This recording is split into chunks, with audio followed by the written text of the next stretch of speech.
All right, my dears, I say we get going.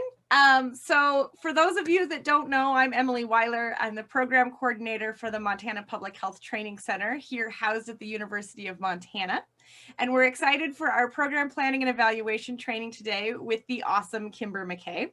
So as far as housekeeping goes, I will be here, of course, the whole time, whether my camera's on or not, I will be here. I will manage the chat box. So if you have questions for Kimber and she doesn't see them, I'll flag her down. And if you have questions for me, certainly throw them in there. Similarly, if you have any technical difficulties, don't worry if you accidentally get booted out or your internet cuts out. I'll continue to let people back in. So that's no problem if you come and go. My internet's been a little weird lately too, so that's not an issue.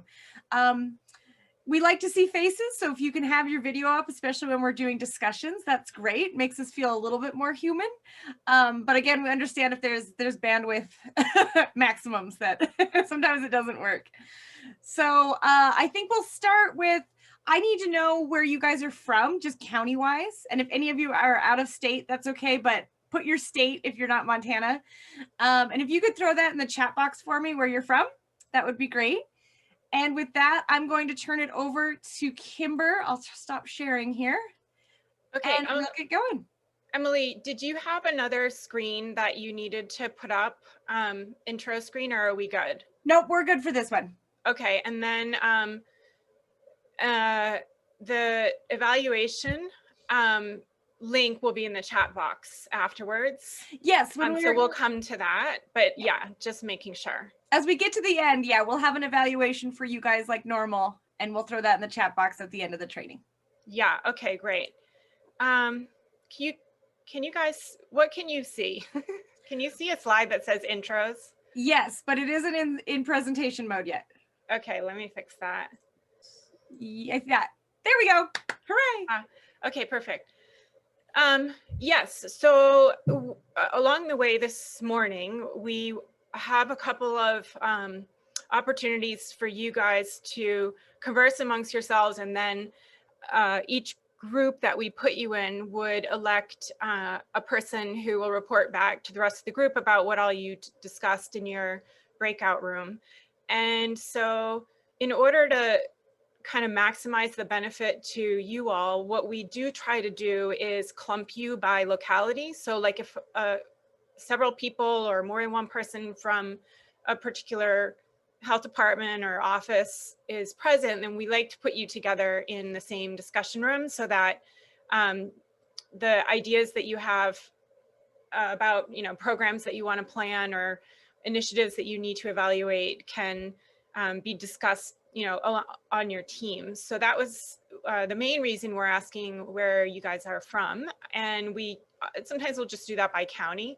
And that's worked in the past. And so this is the first time we're like really going out of our way to try and put you into groups by locale to try and usher that conversation along. And then some people will be just kind of lone from their office or department, and that's also totally fine. The conversations are still really rich. So that's why we asked for that. And so if you wouldn't mind putting in the chat your name and where you're from, like Emily said, and where do you work now?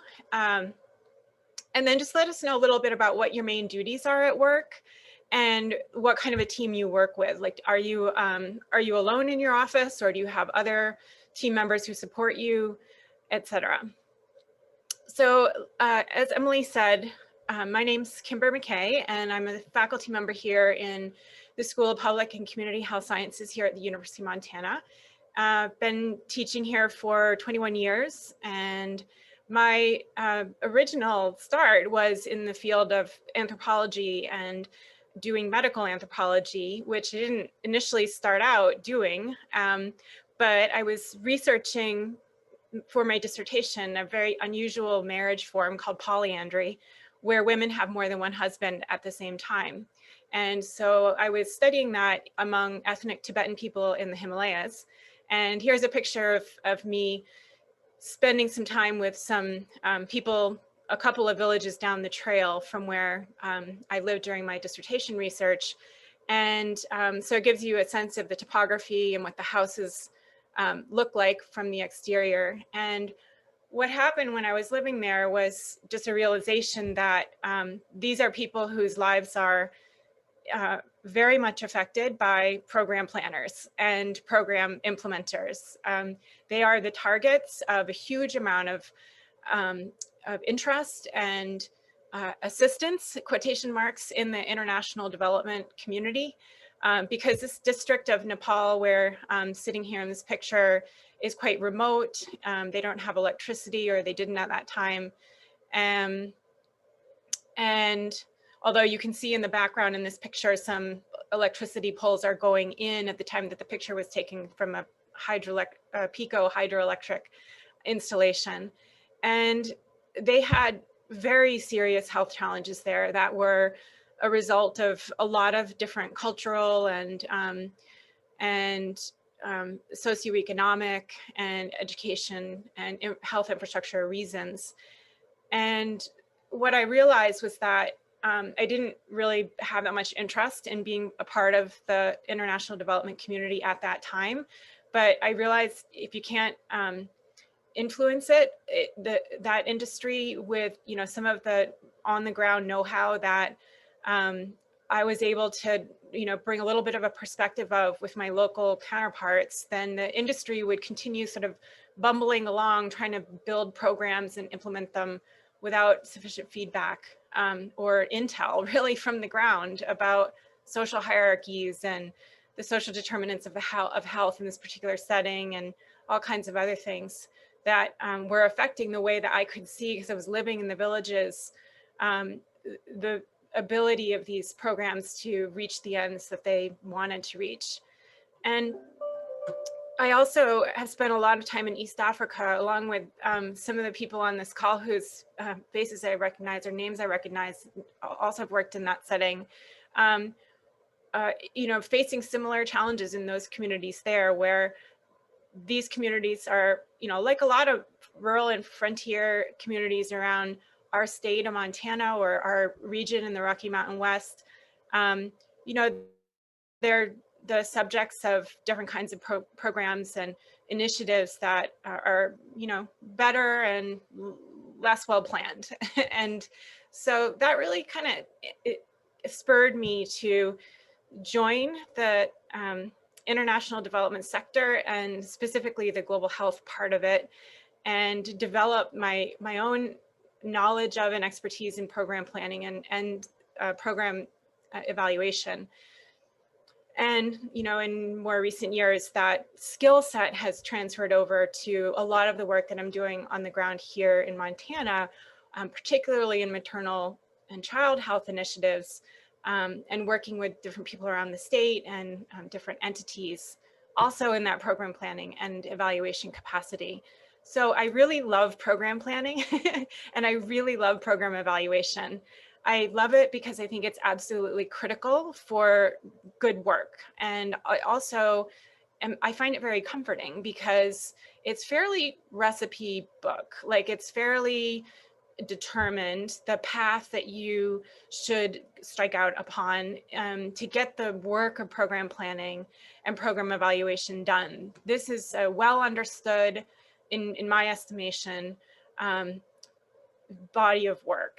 And it's really only a matter of making sure that you're working the checklist and thinking thoroughly and completely about all of the pieces of the checklist, all of which are available on your program planning and evaluation agenda for today.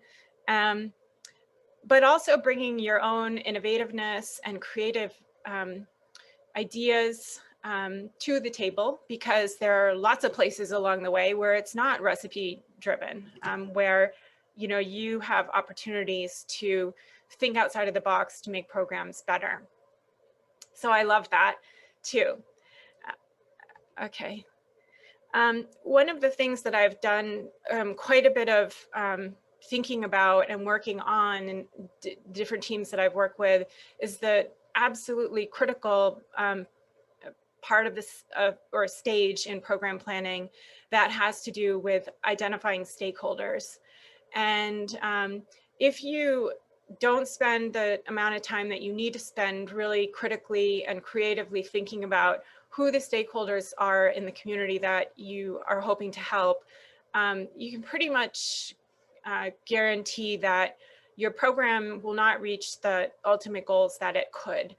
And this is just a picture of me talking with some nursing staff about, their views and how to integrate their views and experience working in a NICU setting. This is in a hospital in Uganda, into some of the program planning exercises that they were working on. And one of the things that we see a lot in program planning is that programs are planned in offices or even cities far away from where they're executed. And that, generally speaking, doesn't tend to be a great setup. And to circle back where I started, like when I was living in the villages in Nepal, I could really see the failures of programs that were the result of not getting that stakeholder buy-in. And so the first breakout room discussion that we're going to have this morning really does focus on this question of stakeholders. Before we get there, though, we have some foundational work to do or some topics to cover. A lot of people that come to our webinars here in the Public Health Training Center are already working in the field of public health, but don't necessarily have any formal background or training in public health. And so I always like to kind of start out with an overview of what public health even is. Like frequently, and Emily can attest to this as well, I'm sure, we do have people in our webinars who say, I actually don't know what is included in public health. Of course, also we have many people who have advanced degrees in public health. So just to make sure we even up the playing field, I'm just going to do a couple of slides of a refresher.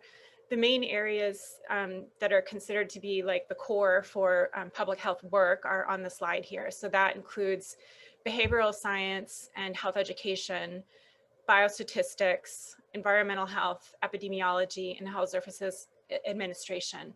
So those are kind of the 5 core areas that we train students in our Masters in Public Health, and also are touched upon in our different certificate programs, and also in our brand new Bachelor of Science degree in Public Health. So this is really the core right here. Over time, what happens in our field of public health is that you have different overarching rubrics that guide the work that we do. And there are lots of different examples of this. One I think that is relevant right now is Public Health 3.0. And that's a phase that the phase that we're in right now. We can compare that to where we started. So public health as a formal sort of recognized field has its origins in the 1800s. And, in that early part of the kind of emergence of the discipline in what is on this chart referred to as Public Health 1.0, we saw a tremendous growth of knowledge and tools, both for medicine as it became formalized and the practice of medicine on the one side, and then public health on the other. So where public health is generally thought to be a preventive approach, and medicine is more frequently thought of as being more of a curative approach. During that first phase, obviously, there was uneven access to care and public health in communities, and in this instance, to primarily Western Europe and other parts of the world that we would now consider to be the developed nations. Then, as time goes on, we've phased into Public Health 2.0, and there we started to, in that phase, see more systematic development of the field and government agencies that govern it, at least in our country.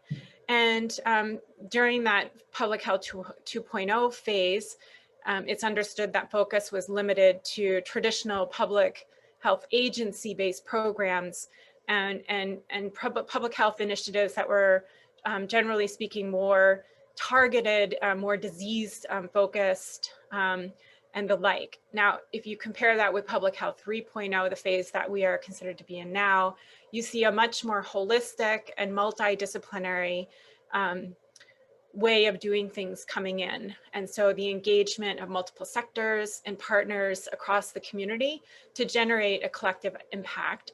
And also a recognition of the social determinants of health and programs that focus on improving the social determinants of health. And now, I mean, I think now most people consider a social determinants of health approach to be fairly commonplace and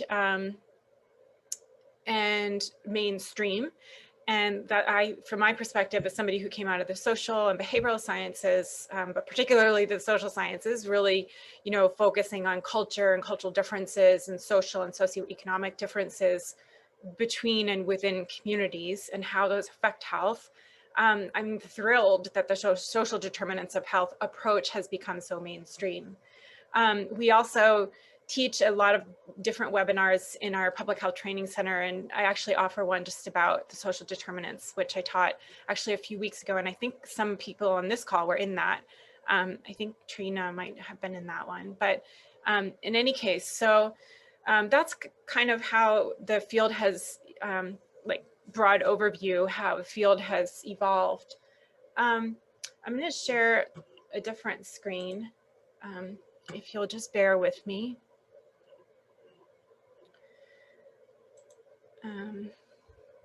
I need to take you over to this one here. Now, what do you see, Emily? Do you see my slide or do you see a CDC? I see CDC. Oh, great. Okay, so couple of resources that I wanted to share with you. One is Healthy People 2020 or 2030. Oh, sorry, I can't get all my tabs open because they're hidden behind the Zoom thing. Healthy People 2030, in addition to this thinking about public health phases 1.0 to 3.0, Healthy People 2030 is the US Department of Health and Human Services overarching sort of rubric or guiding principles that also govern our work in the public health field. And there are lots of things on this website that I really love, and some of which I reviewed recently having to do with social determinants of health in that webinar.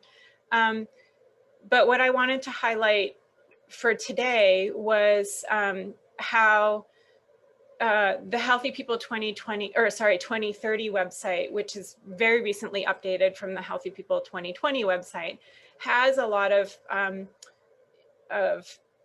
richness in terms of tools that can assist and guide our work. And one of the things that I really love the most in sites like this is how concretely they help us identify things that do part of the job of program planning and evaluation for us. For instance, in choosing program objectives, for instance, in terms of choosing program evaluation metrics or indicators. So here on this objectives and data tab, we have the opportunity to browse objectives having to do with different kinds of health challenges, but also what are the leading health indicators per health challenge, and what are the best health and well-being measures or metrics. So I wanted to bring this to your attention because I think it's so valuable in the work that we do, because it helps. We don't have to reinvent the wheel here. Like a lot of this is already, the evidence base is here, and the choices of metrics becomes easy because you don't have to think of or invent the metric yourself. It's already out there, and it's out there because it has an evidence base behind it. So I love that. The other thing I wanted to bring your attention to, gosh, why can't I see these tabs, is, here we are, the CDC's Program Performance and Evaluation Office also has a lot of richness on its website, having to do with, you know, all kinds of interesting things relating to program planning and program evaluation. And so I just wanted to bring your attention to this website as well, to let you know that when you go home to your office or when you finish the webinar, there are lots of resources out there that are quite readily available, and I think, you know, extremely valuable. I'm going to pop over now to back over to my slides. Okay, so do you see what do you see, Emily? The right thing? Okay, good. Yes. Thanks. Okay, so another kind of foundational thing that I like to do in these webinars is just acknowledge the fact that in our context in Montana and our rural and frontier communities here, we have specific issues that pertain to working in this and living in this kind of setting. And these are kind of enumerated, well, these are bulleted on this slide. So for instance, we do have a disproportionate burden of chronic disease relative to the general public in our country, restricted access to healthcare, quality healthcare, insufficient or lack of health insurance coverage, geographic isolation, lack of transport, and a poor infrastructure, generally speaking. We also see other things that makes our communities stand out somewhat on the national landscape, and those are on the right here. So low, on average, educational attainment, low health literacy. We have higher rates of poverty and unemployment in our rural and frontier communities, smaller healthcare workforce and lack of specialty care, and other things that are more software or soft in nature, like limited available bilingual providers and interpreter services, and then cultural or social differences, stigma, and norms. And it's funny, as a social scientist and you know, cultural anthropologist by my first training, that I always see these bullet points come last on a list, as if these soft things are somehow less important. I would say they're probably equally important to some of the other things on the list, but they're a little bit harder to, I think, wrap your head around and measure and so forth. And so people generally leave them till last. Now, if we think about what program planning does, it does accomplish a number of very important things. For starters, it helps us focus on what our priorities are. And they allow us to link the activities that we engage in with our office or team's strategic plan. They also allow us to formalize our efforts in the sense that they are our efforts and activities on a daily, weekly, and monthly basis are linked back to a codified or kind of like accepted or mutually agreed upon plan that we've developed with our stakeholders. Also, plans help us set expectations and timelines and define roles and responsibilities of different team members. And then, of course, also they allow us to measure impact and validation of our programs.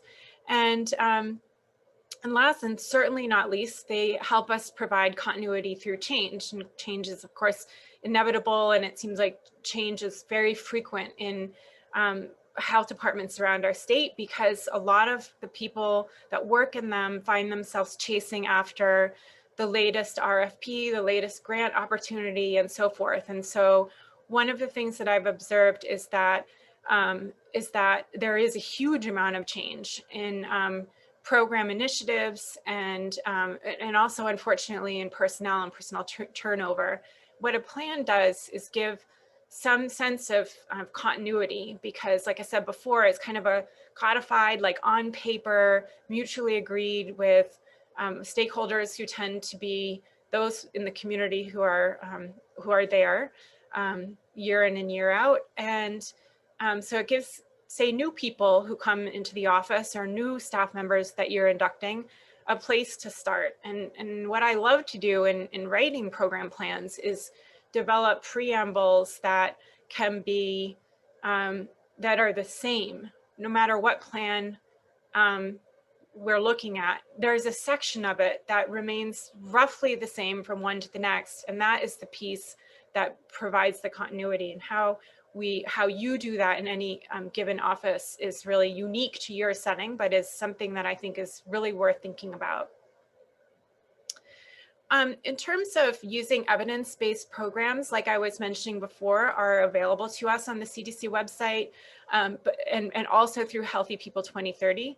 I was saying in my webinar on social determinants of health a couple of weeks ago that Healthy People 2020, I actually like a little bit better than Healthy People 2030. And you can still find it on the internet because it has more studies and evidence base. I think they're still building that Healthy People 2030 site. So, but toggling between the two of them does get you to a fairly substantial evidence base on lots of different health challenges or lots of different either programs or studies of programs that provide an evidence base for taking a social determinants of health approach as one example, but there are other approaches that have an evidence base substantiated on the websites as well. So these, so using evidence-based programs helps us do a couple of things. One is to help us identify areas of need and interest.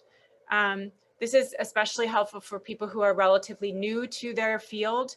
You know, I've talked to a lot of people in health departments in our state where they were at the bedside like last month, and now they're directing their program, and they may not know like what are across this country, what are the main things that health departments are working on. Also,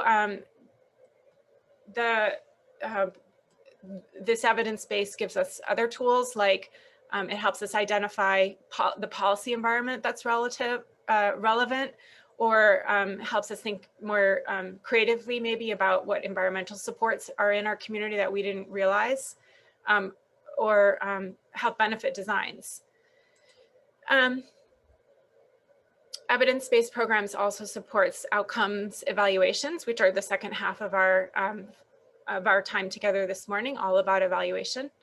And they can also help align resources and infrastructure just by virtue of benefiting from how other people have done this, and that's established in the evidence base that's published.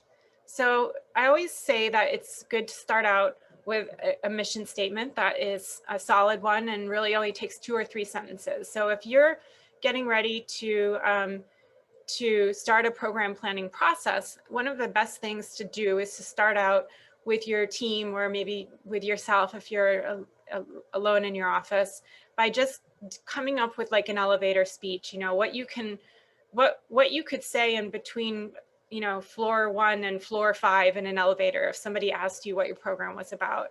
So 2 or 3 sentences that really adequately and precisely encapsulate what it is that the thing is about. And if you can't do that, it means that you might need to go back to the beginning and interrogate what was your idea in the first place, and why do you think your program's elements are going to have the outcome that you have intended.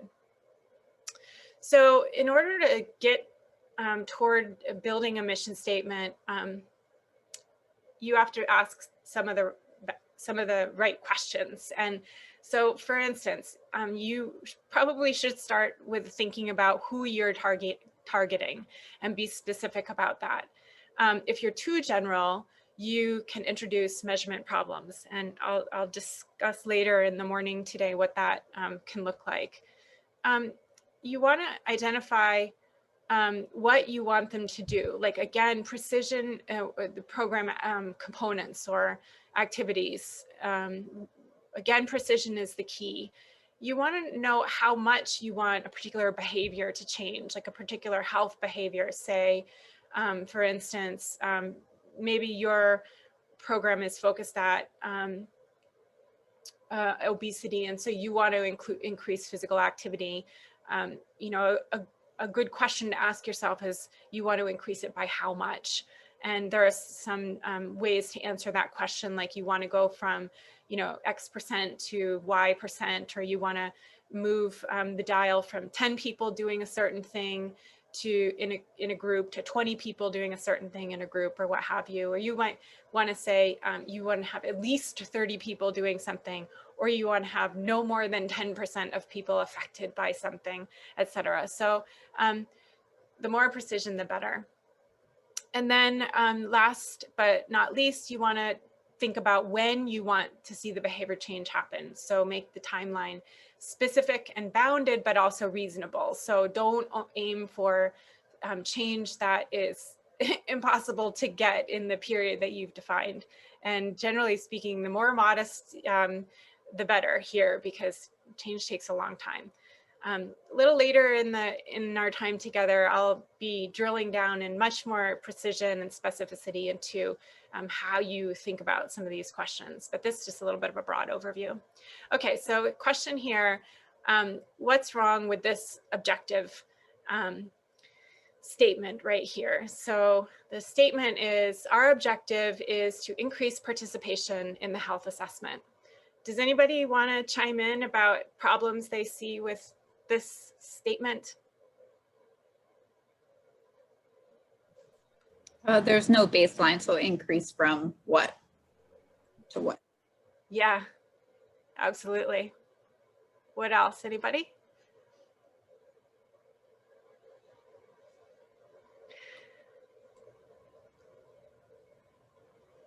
I'll help along. So in addition, was it Silvana that chimed in?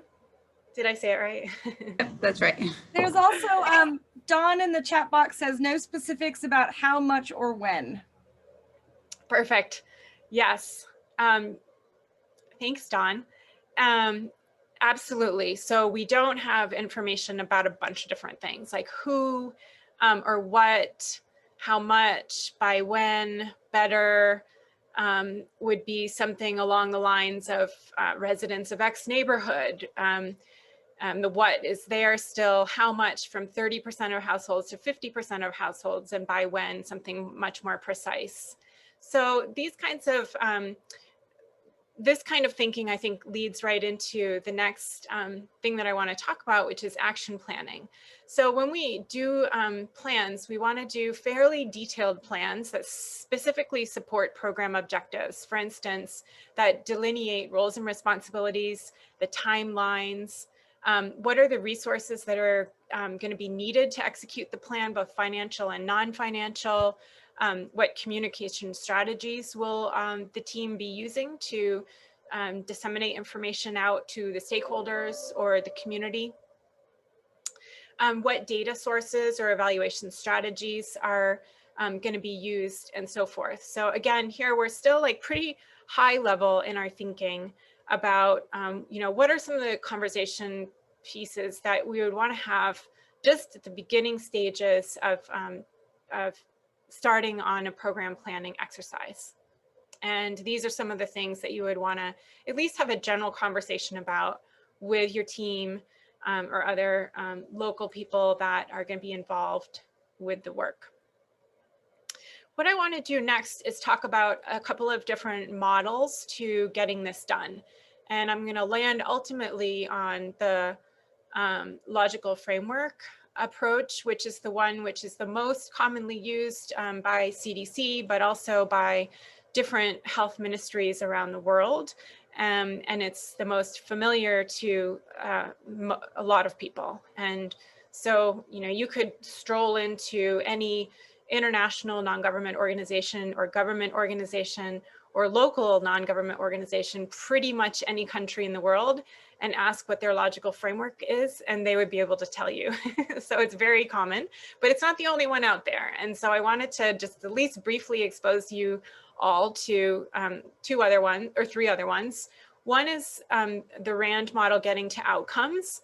And you can see in the schematic here that it has kind of a 10-step or a 10-part cycle that goes from identifying needs and resources and kind of walks you through some of the things that I just talked about over the past few minutes, and then has a kind of an iterative process that's defined in the middle between planning, delivering, and then evaluating and improving. And those, you know, circle back onto each other, because you should always go back and forth between planning and delivery across the timeline of your project, because inevitably, because of change, personnel change or circumstance change, maybe there's a natural catastrophe or an epidemic or whatever, you need oftentimes to do some new planning as you go along. So that has to be iterative. There are two other models that I teach about on campus here in one of my classes. And those are the pre-seed and proceed models. And these really came out of the social and behavioral sciences that influence public health thinking and a theory behind public health program planning in some settings. And I'm not going to walk through all of these different dot points, but the proceed model grew out of the, or the pre-seed model and proceed model are linked. The pre-seed model is an improvement upon the proceed model, and they're used in some settings as well, although less common. We're going to disseminate these slides afterwards. So if you feel like you've missed a dot point or a bullet along the way, don't worry. You can circle back to it in your own time later after our time together. So that brings me to logical framework. And I wanted to let you all know that this framework has a long history, and that history actually is in the field that I started my remarks with this morning, having to do with international development, because it was developed initially in 1969 by people who worked at our bilateral development assistance agency, U.S. Agency for International Development. And the agency rolled it out in the couple of years after that in 30 countries. So it has long history. Today, in addition to AID, it's also, as I said before, broadly used in this country. It's the main program planning and evaluation framework used by CDC. And it's also internationally used, like I was saying. So the crucial piece of it is the log frame matrix, which is a 4x4 project table, which I'm going to show you examples of. And one of the things that a logical framework makes us do is scrutinize our assumptions going into program planning and asking us to revisit our assumptions. So assumptions are external influences on the program. Those external influences can be positive or they can be negative. We want to scrutinize our assumptions, and we also want to make sure that our programs don't have what's called a killer assumption. In other words, an assumption that will kill the program if invalid. So for instance, if you're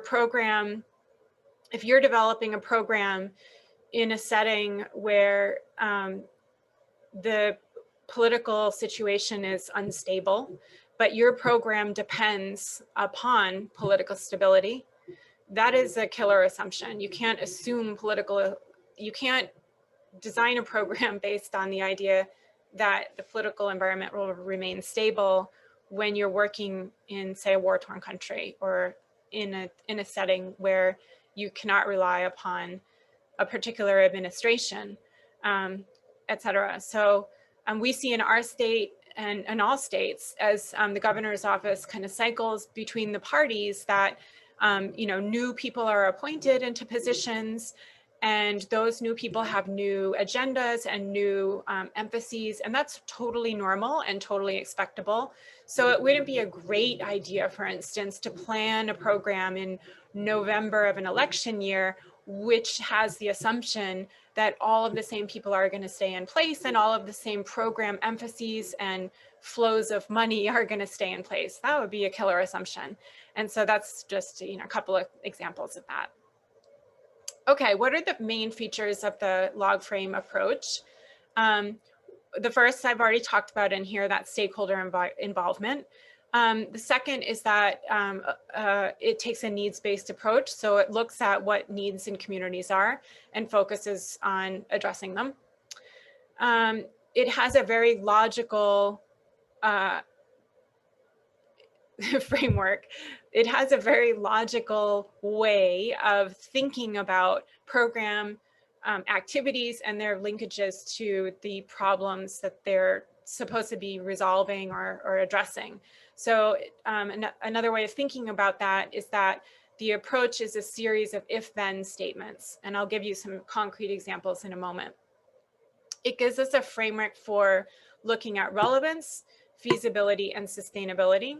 And if you remember the website I took you to a few minutes ago, the CDC website, one of the first things that you would have seen was a little schematic that had some features of program planning and evaluation, and relevance, feasibility, and sustainability do appear in those. And that is a reflection of the CDC's commitment to this, this way of doing program planning evaluation. Oh, results oriented, not feesults oriented, sorry, typo there, not activity driven. So a lot of program planning and evaluation tends to be focused on the widgets or the little nuts and bolts of a project happening. Like, for instance, a lot of the work that I do in Nepal is focused on the water, sanitation, and hygiene sector. And so a really common way of evaluating of activity-driven evaluations of that sector is simply counting things like how many trainings were delivered, or how many latrines were built, or how many tap stands were functioning and delivering water. But that's an activities-focused evaluation. So the activity of building latrines is evaluated. A log frame approach asks us to take a 10,000-foot view. In addition to how many of those things were built, how has the impact, or what impact has that had on the health outcomes that you're trying to move the dial on? Has diarrheal disease changed at all?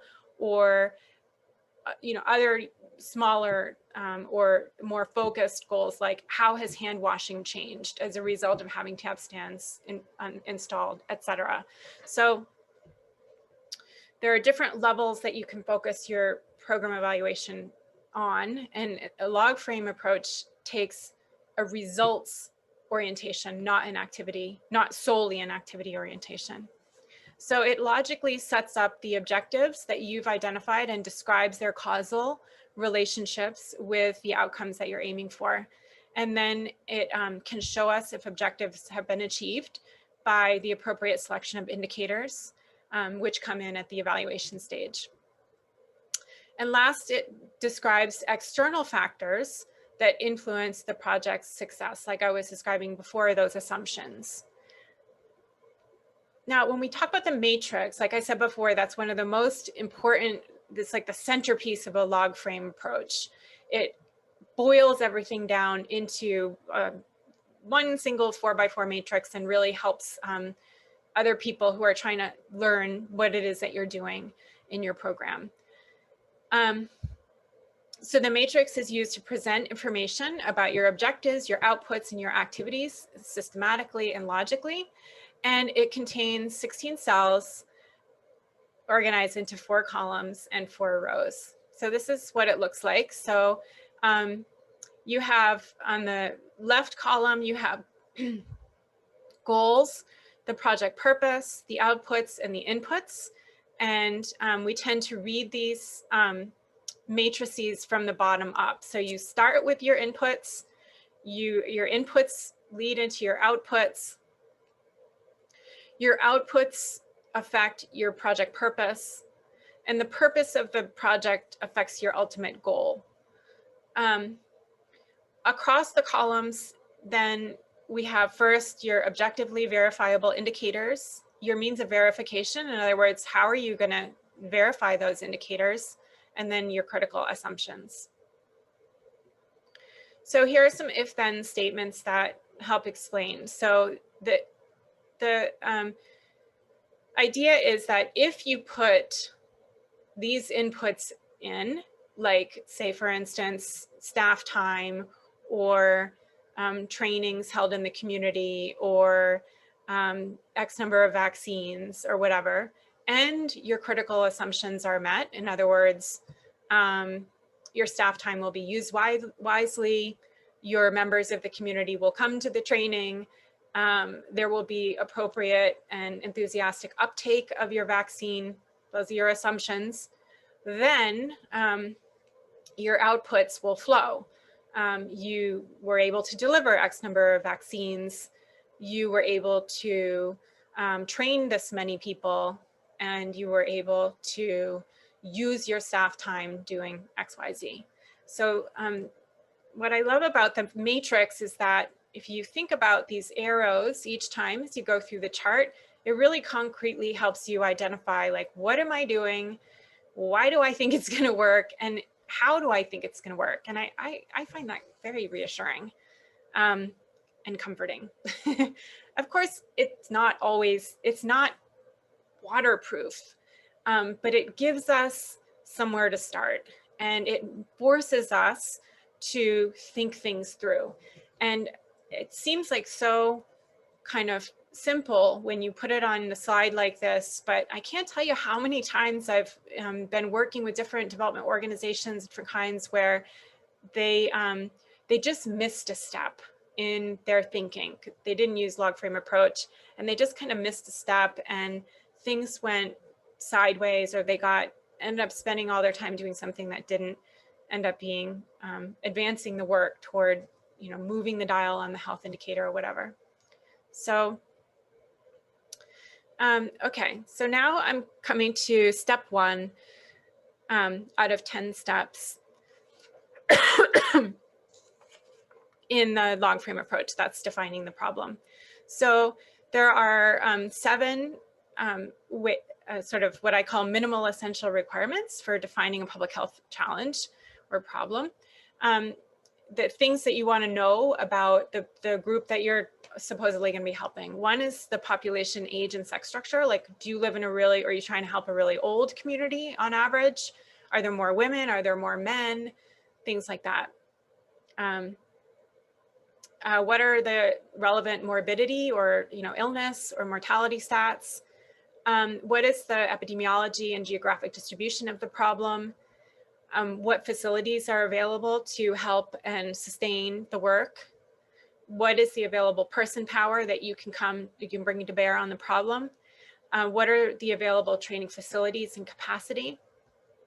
And then last but not least, beliefs and attitudes in the population that you're targeting toward health, disease, attitudes towards cures, attitudes towards prevention, and make sure that you don't assume that everybody shares the same set of beliefs and attitudes. Additionally to that, we have to look at what our constraints and limitations are going to be they technical, economic, social, or cultural. What are the existing solutions that people are already employing, either to the problem that you're working on or something adjacent to it or relevant to it? And then what are your potential setbacks? So if we think about this with respect to our current, prevailing and very preoccupying health challenge, COVID-19, you can see, some of the considerations that you might want to have at the front of your mind when you're starting to think about these kinds of things.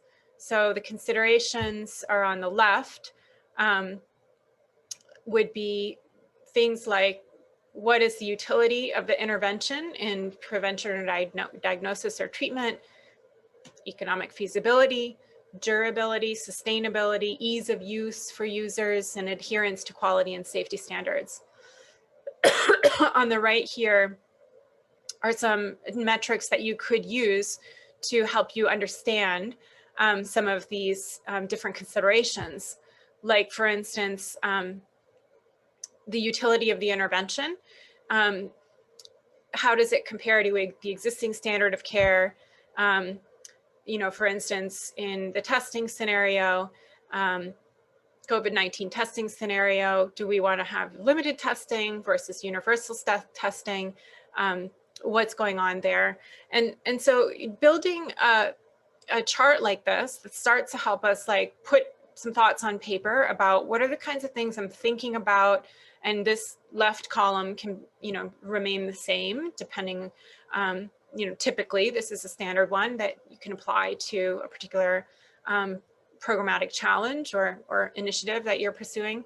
And then you fill in the right column according to what's relevant. Again, we'll send out these slides because you can work through these if you want. But in the interest of time, I'll keep moving. Okay, so that's defining the problem. Step 2 is conducting a needs assessment. That's a critical piece. In the Public Health Training Center over here, we do offer other webinars that are all about other, things that you have to do along the way. So we have webinars that are focused on developing the toolkit of doing research like this or a needs assessment like this, taught by one of my colleagues. So we could orient you to that at some point this morning or send out relevant material, all of which is at Emily's fingertips. But briefly, needs assessments. This helps you identify the issue and where and how resources are going to be best used. Identifies factors impacting health outcomes or health systems already.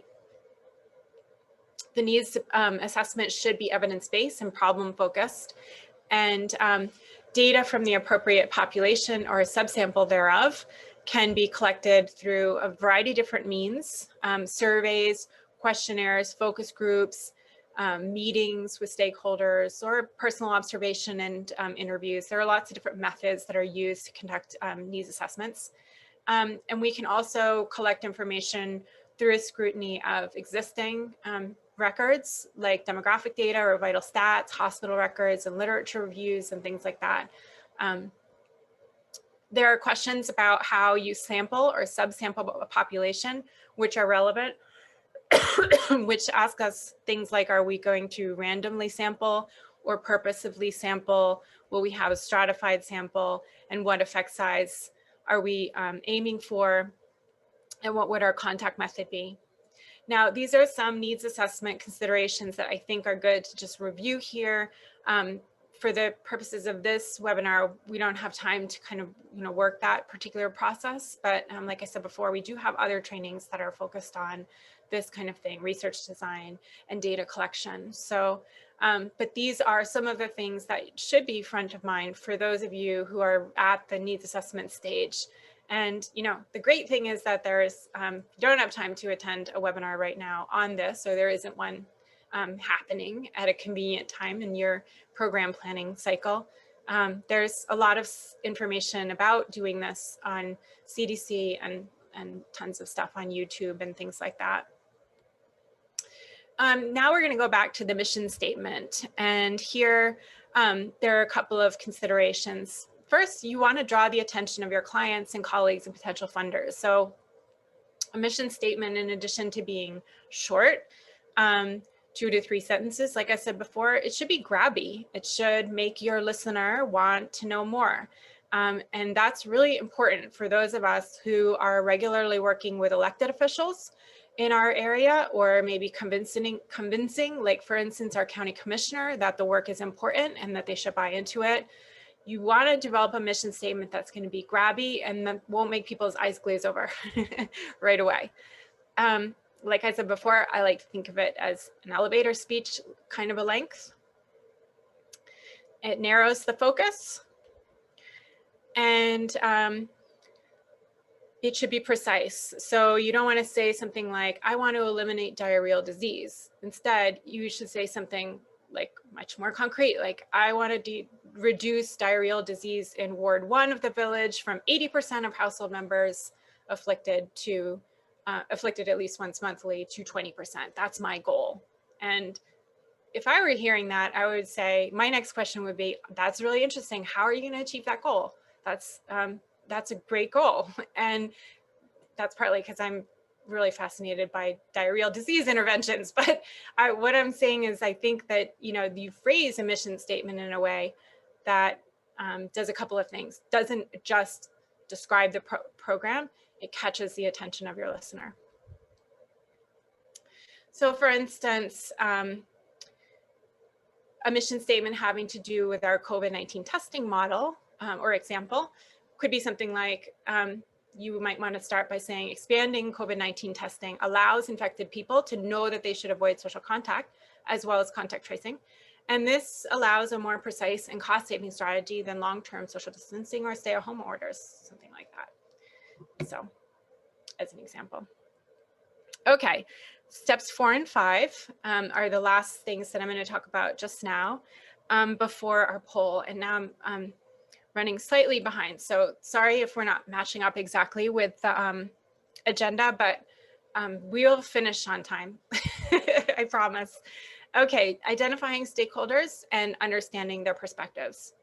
So potential partners or engaging with them, or partners or stakeholders, would be like community organizations. In our case, in Montana, state of Montana, a lot of states around the region, that would include state, tribal, county, and local governments, educational institutions that can help support us. And like, for instance, at the University of Montana, we have data and modeling expertise and intervention science expertise that can really advance your work. And I would really encourage you to reach out to us in the School of Public Health, because we have resources here that can be, I think, quite helpful. Also, healthcare, obviously, like health education centers, health advocacy groups, and fitness centers. And having community support is, I think it goes without saying, absolutely essential. We can rely on our partners in the community if they buy in to the work. They can serve in an advisory capacity or champion specific areas to the people that they influence. They offer expertise and insight. By having stakeholders in the community, it is a demonstration of transparency. It is also a demonstration that you're committed to sharing information, and any kind of like materials that you develop or data that you collect or evaluation results that you generate can be shared with, or should be shared with, stakeholders or partners. And by doing so, it's trust building and rapport building. And so that's always a good thing. Also, actively participating and establishing an action plan by stakeholders is great, because you get people to help you, and that helps them buy in. And there's abundant research and evidence out there that these things do advance programs toward reaching their initiatives. And then it can help share responsibility for some of the lift that has to happen in executing a program. And it ensures cultural relevance, so important in many communities, and helps stakeholders agree with and understand their roles and expectations of them.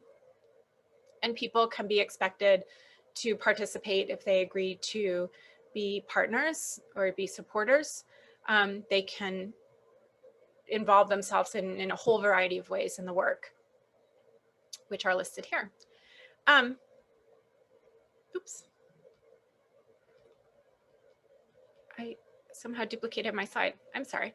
So, okay, step 5, the last one I'll do before our first little poll, and then we're gonna break into breakout rooms, and then we'll take a 10-minute break after the discussion. Or maybe I should flip that. I might have, after I do the stakeholder analysis, I might have a break, and then we'll come back. Sorry, we'll do a poll, and then we'll break, and then we'll come back to our discussion. That sounds good to me, and maybe to other people who need to use the bathroom. So, okay, stakeholder analysis.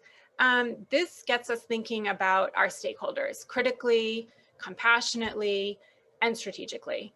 So who is affected positively and negatively by our project? Who has the power to make our project succeed or fail? Who makes the decisions about money, the flow of money in, the flow of money out? Who are the suppliers of different components that the project has that are going to be important to execute it? Who are the end users of the program's parts, the trainings or products or what have you? Then who has influence over our stakeholders themselves? Who could solve potential problems with the project? Who is in charge of assigning or procuring resources or facilities? And then who has specialist skills which are crucial to the project? Types of stakeholders that you might consider in your work in the community that you work in would be the end users of the project's outputs, like, you know, the people who would maybe eventually use your, you know, physical activity program, or maybe, you know, receive a vaccine or use the latrine that you built. We don't do a lot of latrine building in this country, but we certainly do in other countries, etc. So who are the people that are going to use the products? Other kinds of stakeholders would be those from governance. So management boards, auditors, regulators, health and safety executives, etc.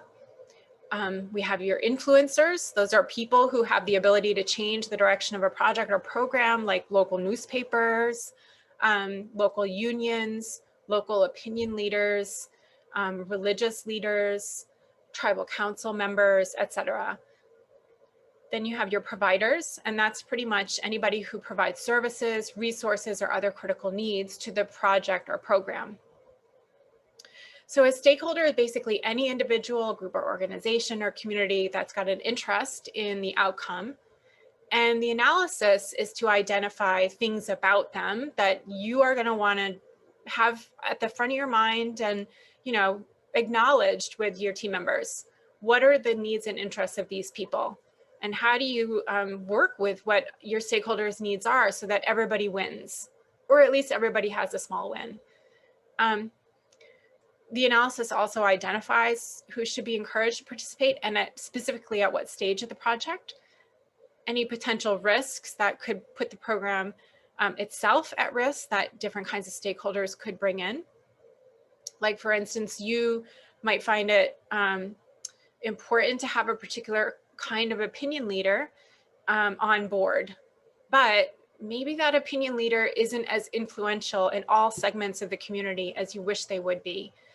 Or even maybe maybe some people in the community are against that community leader or opinion leader. These are some of the risks that it's important to just acknowledge and think about how you want to manage going forward. And then what sorts of opportunities do they bring in implementing a program? So for instance, if we look again at our COVID-19 testing example, some stakeholder analysis would be along the lines of, you know, looking at relative amounts of power and relative amounts of interest. We have the public, we have politically powerful decision makers, we have DPHHS. So all of these kinds of players would be playing a role. For instance, these are some, not all, in a stakeholder analysis of a COVID-19 testing program. And not all of them wield the same amount of power. Not all of them have the same amount of interest. And it's good to think through these things at the start. Okay, so I'm going to pause now for questions, and then we would do our first poll. Emily, are there questions in the chat that I should look for? I can't see the chat box. I haven't seen any. And yeah, you should be able to choose chat and it'll pop up in a separate box, but I don't see anything. Yeah, normally I can see an opportunity to click on the chat box, but I don't at this very moment. I think my Zoom updated itself or something. No! I was gonna say, when your computer updated, it updated Zoom. Yeah. Before we started, everybody, my computer did like a 45-minute update this morning, which was unplanned. It's always terrifying. You're like, how long is this gonna last? 100%. So, okay.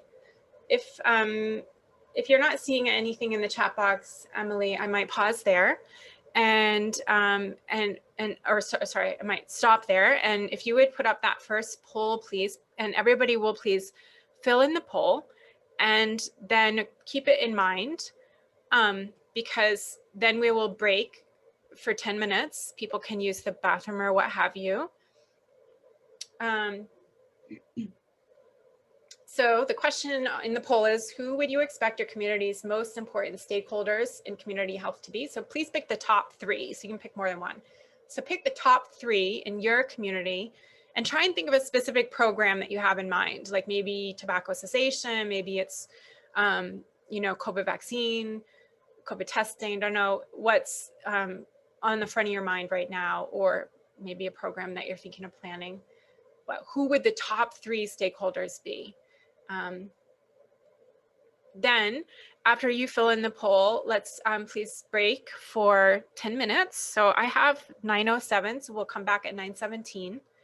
And then we will put you right into your breakout rooms. And the question that I would like you to discuss in your breakout room is who are the key stakeholders that you identified and what needs or perspectives do they have? And I just want to see if we can, if you guys will come up with some needs and especially needs, but maybe perspectives of different stakeholders in your community that you want the rest of the group to think about, because I find these conversations quite illuminating because different people in different communities come up with such interesting pieces of feedback here. Needs that I never even thought of before that are unique to your community. So you guys will hopefully discuss that there. And Kimber, we have 9:10. So if we can come back at 9:20, does that work? Oh yeah. Oh, my watch is a little slow. That sounds good. Thanks, Emily. Yep. Okay, I'm gonna mute and then I'll see you guys in 10 minutes. So Emily, if it seems like everybody's back, should we will, I think, go ahead and put folks into the breakout rooms. Oh, you're on mute. I try so hard not to do that. Better than that. I will put you guys in groups. I tried to make it relatively location specific, but there's a few that are just going to be kind of a Mod Podge. So don't judge me. I'm not that bad at geography. I did the best I could. So breakout rooms. Oh, hold on. Closing the rooms. How long would you like them to be in the room? Let's do 7 minutes. 7 minutes. Alrighty. Thanks, Emily. Talk fast. You should see a little invite. Okay, so the poll showed that the majority of you selected community members, your local health department staff, and then the providers or local health practitioners. That's really interesting. And then you can see like your county commissioner, other local elected officials, or other opinion leaders less likely to be chosen, but still chosen. Interesting. So let's circulate between the breakout room discussions, and if you guys could just share back what it was that came out of your conversation, I think the rest of the group would benefit. So Emily, could you help me by, I couldn't see who was in each group. Yeah, so if you guys didn't notice, so room 1 had Colin, Melinda, Silvana, Taylor, and Trina. So if any of you want to speak. Hi, this is Colin. We talked about some of the stakeholders that we had selected, and I think in general there was a consensus of kind of the same ones the group had selected, except for county commissioner, which Melinda brought up, which was a good point in her personal experience when working with public health. The county commissioner has been more influential. And you're up in Lewis and Clark County? I am, yes. Lewis and Clark County, here in Helena. Yep, okay. DPHHS. And then Silvana had mentioned that she actually had other stakeholders that weren't included on that list, some federal partners and things like that. So I thought that was interesting. Oh yeah. And what came up with regard to the county commissioner?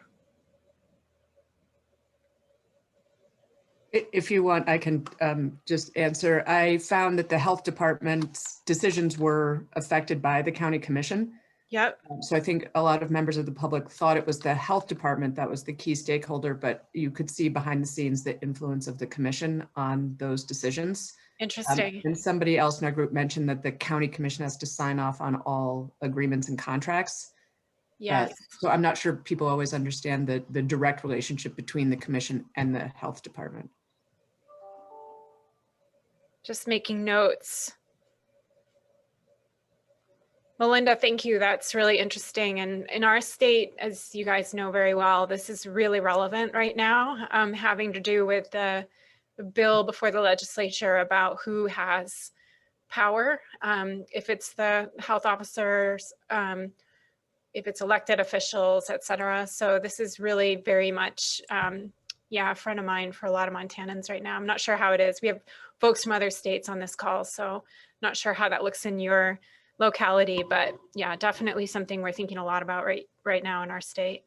Thank you guys. Room 2, who was in that room, and did you guys select a person to speak for the group? This included Leslie, Marcia, and Patricia, or Marcia. Yeah, it just ended up being the two of us actually. And to be honest, we were comparing notes on programs because of being in 2 different states.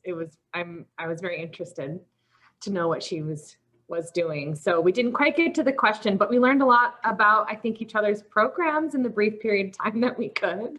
Leslie didn't follow instructions. I'm sorry. I usually try to. I'll do better. No worries. Can you tell us really quick what you guys are working on?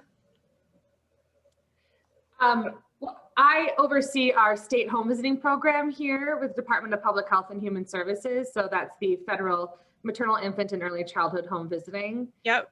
And so we were comparing some of the tobacco settlement because we get some of those funds for evidence-based, and Marcia or Marcia, I'm sorry, I'm not sure how to say your name, works with tobacco programs in California. So that was where we were discussing. Interesting. And Marcia, do you pronounce your name Marcia or Marcia? Marcia. Marcia, yeah. And so you're California based? Yeah. And then Leslie, where are you? I'm in Helena. Okay, so you're doing all right with the communities around Lewis and Clark County.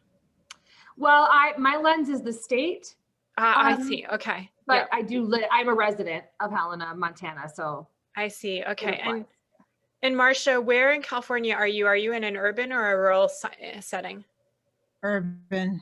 You are, In yeah. San Francisco. Oh, you are. Okay. Yeah. Mm-hmm. Okay, good to know. Huh.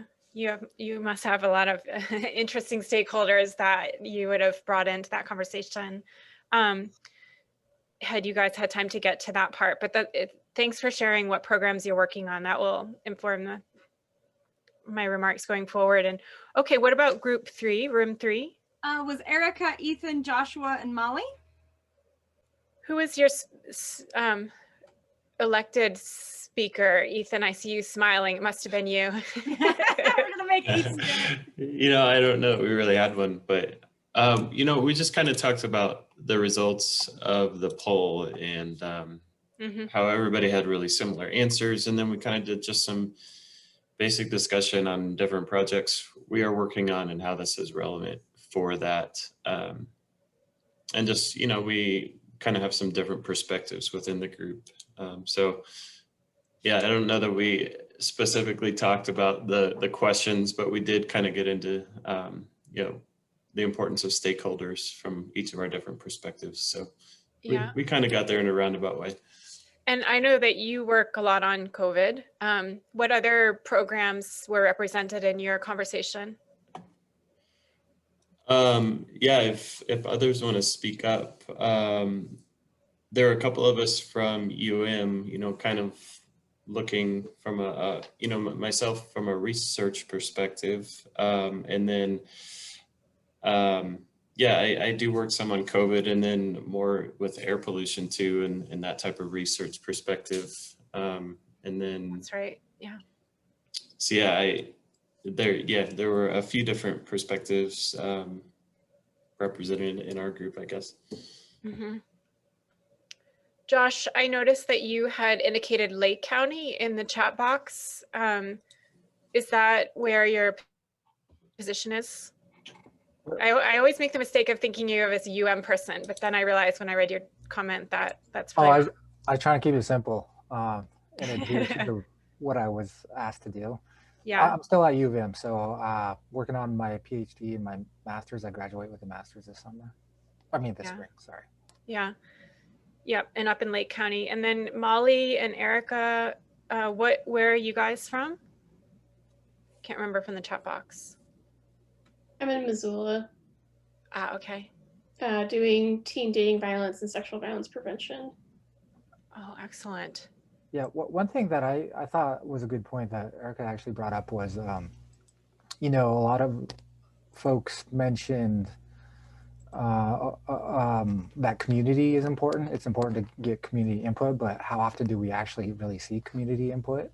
And I just mentioned that, you know, I tend to see that as well. We tend to say we want people's opinions from the community, but there might be a practical issue with trying to seek out that input at times. And so we tend to not really seek out input from the community that much, even though we say we prioritize it. What are some of those practical impediments? Time, expense. Yeah. Just the craziness of dealing with the analysis of the data. Sure. So I mentioned a couple of years ago, like I got to be a part of a project in Missoula where we went door to door asking people their opinion about infrastructure improvement in Missoula. It was a lot of work on the ground, just, you know, knocking on doors, asking people their opinion, writing things down. Yep. Getting chased by dogs, getting mean looks from old ladies, that kind of stuff. Yeah. That's a heavy lift, that kind of work, for sure. I mean, I guess, you know, they're reflecting back on what you shared, Josh, and it sounds like you discussed in your group, there is a real problem I see in program planning where people say that they want to involve the community, they say that they want to involve stakeholders, but they can underestimate the amount of work that is kind of hidden behind those statements, and or the level of engagement, partly because of an underestimation of the practical challenges there, or the insufficient time allocated to the stakeholder engagement part, is it's just a really quite superficial engagement. And so it's more like, I've ticked that box, you know, like I did the stakeholder bit, moving on to step 6 or whatever. And that is a common pitfall, I would say. So you're definitely not alone in recognizing that challenge. But I guess for me, the thing that I've learned is that every time I've shorted step 5, I've paid for it in the end. So I do think it's worth putting the time in there and allocating in the program planning cycle, allocating the amount of time and actually budget, both a time budget and a fiscal budget for those kinds of activities. Really do think it pays dividends. But as you say, it is definitely one of the more challenging parts. It's not just the thought exercise, and those conversations can be, you know, it can be challenging conversations. So the other thing that I wanted to highlight is that something you said, Josh, just to go back to that, is that what your program is focused on isn't always, if you have selected it because an RFP came down the pike or because it's just something you think is interesting, that doesn't mean it's going to be a priority for your stakeholders. And so that kind of underlines the importance of maybe moving your stakeholder analysis up in your process. Because if you choose a program that you want to put all of your passions and your time and your budget into, that ends up, the program ends up not being a priority for the people that you think you're going to affect, then that is a recipe for a failure, a program failure. And you can't get people to buy into stuff that they're not that interested in. Either they're not personally interested in it, or their job has made it so that they can't be interested in it because their job and their boss has set other priorities for them. So that's why I think the stakeholder analysis is so important, and really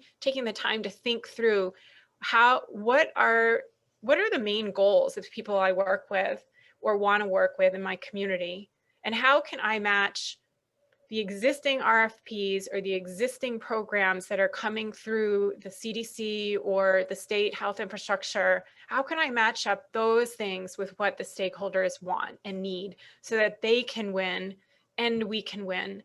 Otherwise, it's just an uphill battle. Just to give an example, like I said before, I'm really into diarrheal disease and the social and behavioral economics of helping people on the program planning and program implementation side and on the end user side, understand why anybody would ever engage in a program like this, what kinds of behavioral changes we can reasonably expect on the ground, how can we make that seem attractive to people.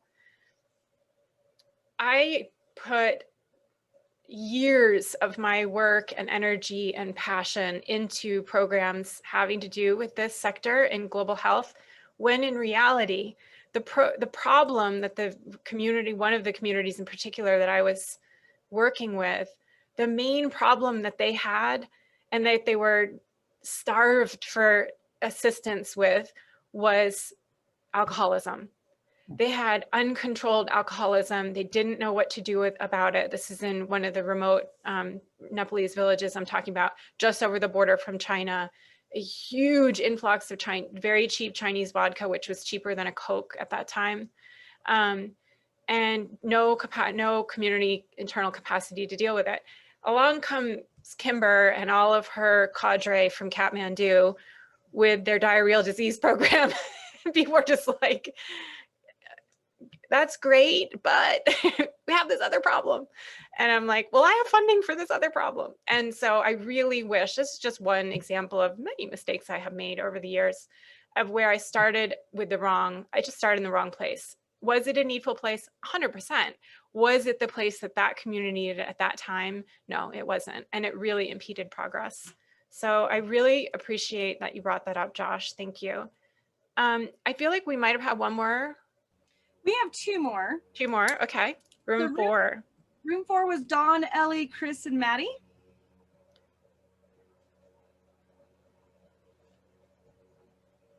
Who's your spokesperson? We did not identify one, but I noticed Maddie was taking notes, so maybe she can. You elect her. I elect her. Maddie, would you be so kind? Next time, I promise. We talked about for Cascade County, Ellie and I are in Cascade County, and Dawn is with the environmental health there in Helena State. For us in Cascade County, benefits are pediatric providers and OBGYN. Yeah. Ellie and I work at the county health department, and I think we're both in the family services division. And our goal is, she's in the PAT program, Parents as Teachers. Yeah. I'm fairly new to all of these programs. And I work in the WIC program. So benefits was one because it's huge in this area. Our community, child and family services. And then we actually did touch on funding sources because you got to have money. Yeah. So USDA, the state, that's kind of what we chatted about. So your funders as key stakeholders. Yes. Yeah, good. Yeah, I feel like I probably should have added that to the poll as a choice. That and federal partners, like Katrina's group brought up. Because Dawn did say she had, they get funding from CDC for some of their programs that they're doing. Yeah. And Dawn, how much oversight are you getting from CDC as a kind of a stakeholder, would you say? Yeah, so, really, so our program is sort of divided into two sub-programs. One is the site assessment program, which we provide technical assistance and health consultation for hazardous waste sites like Superfund sites, also state sites. There's federal and then there's state. And then we also have a Choose Safe Places for early care, child care, and early education facilities. And so we work directly with ATSDR, which is the Agency for Toxic Substances and Disease Registry out of CDC, and they provide the full funding for our program. There's 3 of us. And we're in communication with them pretty regularly. They have a whole team at ATSDR that if there are any projects that are coming down the pipeline, then they might hand it over to us. We ask them technical questions. We're basically their local mini ATSDR for the state. because they had the headquarters and they have regional, but there's so much work that they have a cooperative partner grant program, and I think there's 25 or 28 states that receive funding right now to conduct site assessments, to provide technical assistance, both to our local and regional partners, which would be the health departments in particular. Citizens can call in and we provide direct technical assistance to them. All the different state partners, Department of Environmental Quality, Food, Consumer, and Safety section. So as we came out of the break room, I realized how many, stakeholders and partners we actually have. Yeah, so sounds like a lot. And are you also in Cascade County? I'm in Yellowstone County. Oh, you are, okay. I work remotely, so my program is based out of Helena at DPHHS. I see, okay. Yeah. Thank you. And room five, who was in there, Room 5 was Jancy, Mary, Marilyn, Scarlett, and Stephanie. And Mary, I see you on your camera. You should bring up what you put in the chat. Oh, okay. I just said in the chat, we're with COVID-19, a really important stakeholder group are business owners and business leaders. Oh yeah. That wasn't on the list. That's a great ad. But I want to say we didn't really appoint a spokesperson, but Marilyn, who's in the group, had two really great points about how she connects stakeholder analysis to her communication plan, and also the role she plays in connecting people to resources and other programs. Great. And Marilyn, I'd love it if you would share those two things. Oh, thanks, Mari. I'm Marilyn Trevino, and I was late to the party today, and I apologize about that. I had a veterinarian appointment that came early but late. So in the meeting that we had, we were batting around, like what we were going to say as far as who stakeholders would be, and then I just brought up that a lot of times I pull my content together if I'm leading, and I do a good concept model of what the problem is and how I want to see it go. And then what I do is as I put out my stakeholders, I have a small team and then have other informed teams that come at a level so that I'm going to connect with them at different times. So that I pull those stakeholders in at the proper time so that they're not, we're not wasting time and we're not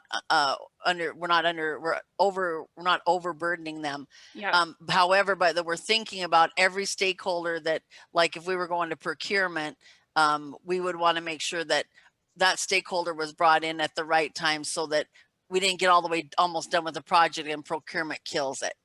So, so that was where I was kind of thinking where I tie my concept and the map plan out. I list out all my possible stakeholders. And I think that JC had a good point that a lot of times they really drill down and their group gets really small, but it sounds as though they know who all the other stakeholders are. And that's really important because you just have to think of everybody. I really like the point that was brought up earlier when you're talking about going out to the community and asking for their input. And I think that there's missing players like churches and different community groups that we should also be looking at to maybe get in at different times, or at least making sure they're in our communication so they know what we've done. So it's not like this big surprise when you get it finally finished. And then in the end, my role at Public Health and Safety Division here in the state of Montana is that I am the performance management and quality improvement. I manage the management of it. I don't know how to say that. Colin, you might have to help me. And then also I am the information systems coordinator. And so I help people with getting the right softwares and tools into their program or into their innovative ideas. And that's usually what I do. So I'm always there for whoever needs the help, and I support all the counties and local and tribal counties and everybody, whoever needs it. Thanks, Marilyn. You wear a lot of hats. All right. Well, I think that takes us into step 6. So we are about halfway through our 10 steps that I wanted to cover today. And so this next step is the SWOT analysis. And this acronym is probably familiar to most folks on the call. But just to quickly review, what it stands for is strengths, weaknesses, opportunities, and threats. And I think it's a really useful way of thinking through and highlighting some of the things that Marilyn just talked about, and Josh and other people who chimed in from the groups. And you know, when you think about strengths, positive internal attributes, weaknesses, negative internal attributes on the team, opportunities, external factors that could improve the program team's prospects, and then threats, external factors that could undermine the program team's prospects. And so a SWOT analysis really builds right into a scrutiny of assumptions, which I referenced previously, and I will return to that because that is one of the final steps in the log frame process. So again, the steps that we've done so far have included defining the problem, conducting a needs assessment, developing a mission statement, identifying stakeholders and understanding their aims, and now the SWOT analysis. So the purpose here is to assess the performance and capacity of the participating units and divisions of organization. And really, ideally, each participating unit would undertake a SWOT analysis together with the program planner, facilitating that discussion. And so it's a tool that's used in a lot of different institutions, partly as an appraisal tool, but also partly as a brainstorming exercise, in which hopefully there's full participation. And so returning to our COVID-19 testing case, which I've mistakenly referred to as COVID-10. So I've gone back in history here somehow, but this should be COVID-19 SWOT analysis. So what strengths exist locally, like in our community here in the Missoula Valley in Western Montana. Of course, we have some of the players that have been identified in the previous conversation, and each of which has its strengths and brings it to the table. So in addition to some of the usual suspects, DPHHS, city, county, local, tribal health, we also have Rocky Mountain Biological Lab, Rocky Mountain Biological, which is a separate company that was involved early in the development of testing capacity, the Montana University system. Of course, there's a lot of public interest and public cooperation. So those are strengths that you could see could be all brought to the table in a COVID-19 testing effort. There are lots of weaknesses that I'm sure I don't have to point out to this group, but chief among them are coordination and messaging. But there are opportunities like linking together the strengths listed above, business growth for local businesses that have engaged in different ways with the COVID testing, development of a COVID testing capacity in our community. Now we're phasing obviously into the COVID vaccination phase. And another opportunity is that these kinds of partnerships give us in our Western Montana, Missoula Valley community, the ability to look ahead to prevent future disruption, because when you have conversations across all of these kinds of stakeholders with the different strengths that they bring in and the different perspectives, it means that you can future forecast way more effectively than if you're attempting to do that with a smaller team that's just you and your folks in your office. And then the threats analysis, again, probably don't need to be overstated here because everybody's familiar. But clearly economic ones, funding it, supply chain disruptions, and misinformation or disinformation. This brings me to step 7, which is the theory of change step or logic model or problem tree. Well, these are really parts of the development of the theory of change or logic model. So a lot of times when when I think about program planning and evaluation as two sides of the same coin, which is the development, implementation, and analysis of a public health program, you will see the theory of change being used in part one, which is planning, as well as part two, which is evaluation. So for me, step 7 is really a bridge step that carries you from the planning stage over into the evaluation stage. So I want to talk at some length about the theory of change approach.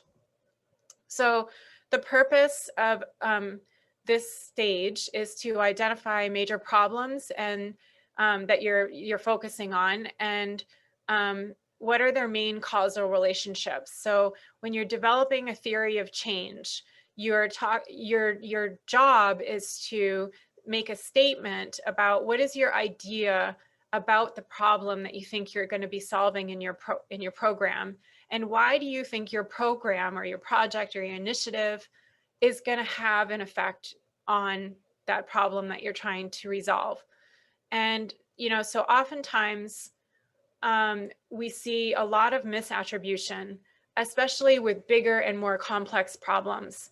Like for instance, we see a lot of anti-malaria programs in the developing world. And so people might come naively into the fight against malaria, and they might say, well, I would like to address this problem by developing a mosquito net distribution program. And then there is a shift in malaria rates. And in real life, there is no connection between your malaria or your mosquito bed net program and the shift in malaria rates. The shift happened because of something else. I'm going to come back to that when I talk about evaluation. But the point I'm making here is that you have to be careful that the causal shift that you're imagining isn't purely imaginative, that any changes in moving the dial on the health problem that you are focused on is truly attributable to the program that you have designed. So one of the outputs of this stage of LogFrame is the problem tree, and the problem tree identifies the causes and the effects in your thinking. And so working through this with your team is really important, so that you know that that the connections are mutually understood by all team members and that they make sense to all team members. And so say, for instance, we start down here at the cause, and I see I've mistakenly capitalized Corona here in my, or maybe my autocorrect jumped in and thought I was talking about the beer. But so say the cause of the problem down here is we have insufficient testing for the population size as one cause in the problem that we're trying to resolve or address. And the other one is people simply don't know that they are infectious. What that leads into is a situation where Montanans are unwittingly infecting one another. And the effect is that more Montanans are falling ill with COVID-19. And so this is one way of setting up what's called a problem tree, where you've got the roots, which are the root causes. They lead into a sort of a midstream effect, which then results in a late stream effect. A problem tree helps us conceptualize the relationships between what we think the components of the problem are and how they feed into each other. And it's a really useful thought exercise to do with your team, so that you begin to delineate what are the components and where do they kind of fall on the schematic. Are they root? Are they midstream? Are they late stream? And then that allows you to start thinking very concretely about where you want to focus your efforts. Another way of understanding this is by developing a schematic like this, where you start out with a description of what your inputs are. And so this is here on this slide. This is a logic model that I developed for a grant that we were putting together recently on campus here. And so the idea behind this grant was that we were appealing to the philanthropic arm of Blue Cross Blue Shield and hoping that they would provide funding for support for statewide mental and behavioral health baseline study, integrated behavioral health clinical training in rural and tribal locations, social determinants of health education occurring in schools in rural and tribal locations, and also activities that would influence the policy landscape that was relevant to rural and tribal communities. These were the inputs that we were hoping for.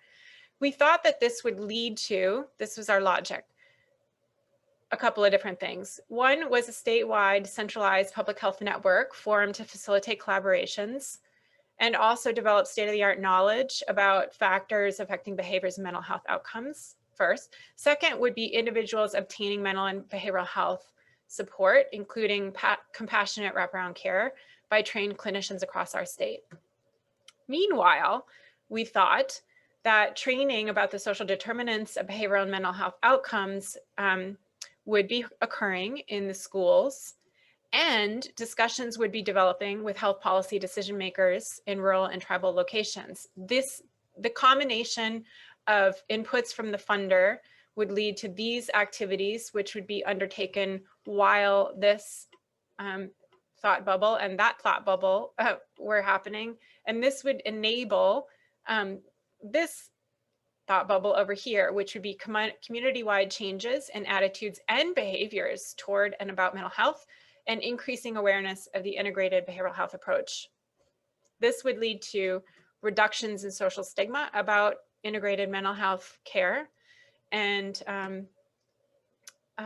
mental and behavioral health challenges, an increased awareness of the importance of the integrated behavioral health approach to addressing mental health problems, increased mental and behavioral health outcome, or improved mental and behavioral health outcomes, and decreased healthcare costs overall in the long run. And so developing a schematic like this can be kind of fun, actually. I quite like it. You sit down with your team members and you just kind of walk your way through, okay, if we have, what are we thinking here? Like, what would the inputs be? What would they be in the, what would they be what would be the circumstances that they would be happening in? What would that enable, and what would the outcomes be? And so this kind of exercise can be very fruitful for elucidating on your team, what are you guys thinking about in your program planning? Like, what happens first and how it would affect other parts? Now, the log freight matrix for COVID-19 testing that I developed would be here, and it just fills in that 4x4 matrix that I talked about previously, and helps this log frame matrix, or 4x4 matrix, comes right into the elaboration of the logic model, and also stating what your theory of change is. One time I told my counterparts in Uganda that we were going to have a theory of change workshop. And one of my colleagues rolled his eyes and he goes, "Oh no, not more theory," thinking I was going to come in and teach like a theory. But that's not what theory of change is. Theory of change is what is you, Marilyn? What is Marilyn's theory about the change that her program is going to affect on the ground among the end users of her program? And so the log frame matrix really helps start the thinking about that theory of change and how the inputs relate to the outputs through the assumptions, and how those outputs govern the impact on the project purpose and the goal, ultimately the goal. So this is, like I said before, we read these matrices from bottom to top. The inputs are like the widgets, the bits and bobs that are paid for by the funding and implemented on the ground. In the case of COVID-19 testing, that might be things like test kits, labor, travel. Next column over, as I said before, you want your objectively verifiable indicator. So if those are your inputs, then these are some indicators that you can measure, and those measurements help you track the execution of your project. The means of verification, you want to say exactly like where are you going to verify? Where are you going to get the data for those indicators? Okay, in this case, the data is collected at the test sites. Data about how many COVID tests were used in how many sites. Now, an assumption here is that people come. So what we can then see is that if you connect, as I did on that previous slide where I showed a mock-up of a log frame matrix, if you have your inputs of test kits, labor, and travel, and the assumption is met that people actually come to your testing site, then you can get this output, which is that you actually ran some tests, some testing on the prevalence of COVID-19 in your community. Your objectively verifiable indicator would be your test results. You get those test results from data collected from test lab. You assume that those tests are accurate. That leads you to your project purpose, which is improvement in the knowledge of spread of the virus. And then you can walk your way across the columns again. And then that jumps you up to your ultimate goal, which is sort of like the 10,000 foot view. It's your outcome. A lot of times people confuse the nomenclature between an output and an outcome, and that's very common. Outputs are way down here, and those are still sort of your widget level, your bits and bobs of things that are getting done on the ground. Your outcome, which is also sometimes called your goal, is how have you moved the dial on this particular health problem? So it's like I said before, it's like the 10,000 foot view. Inputs are like the 5 foot view. Outputs are like the 20 foot view on the project. And so you can work your way across the columns here and see how it all fits together. And this is just a hypothetical mock-up that I came up with to just exemplify some of these ideas. But you obviously would fill this in totally differently depending on what program you were planning. Okay, that brings us to our second poll. And I'm just curious to know, have you used a theory of change or logic model approach in any of your program planning or reporting so far? So if you could just inform the rest of the group, like where are you on this? So how many of you guys have not used this before? And how many are actively using or have used it? So it looks like we've pretty much got everybody voting here.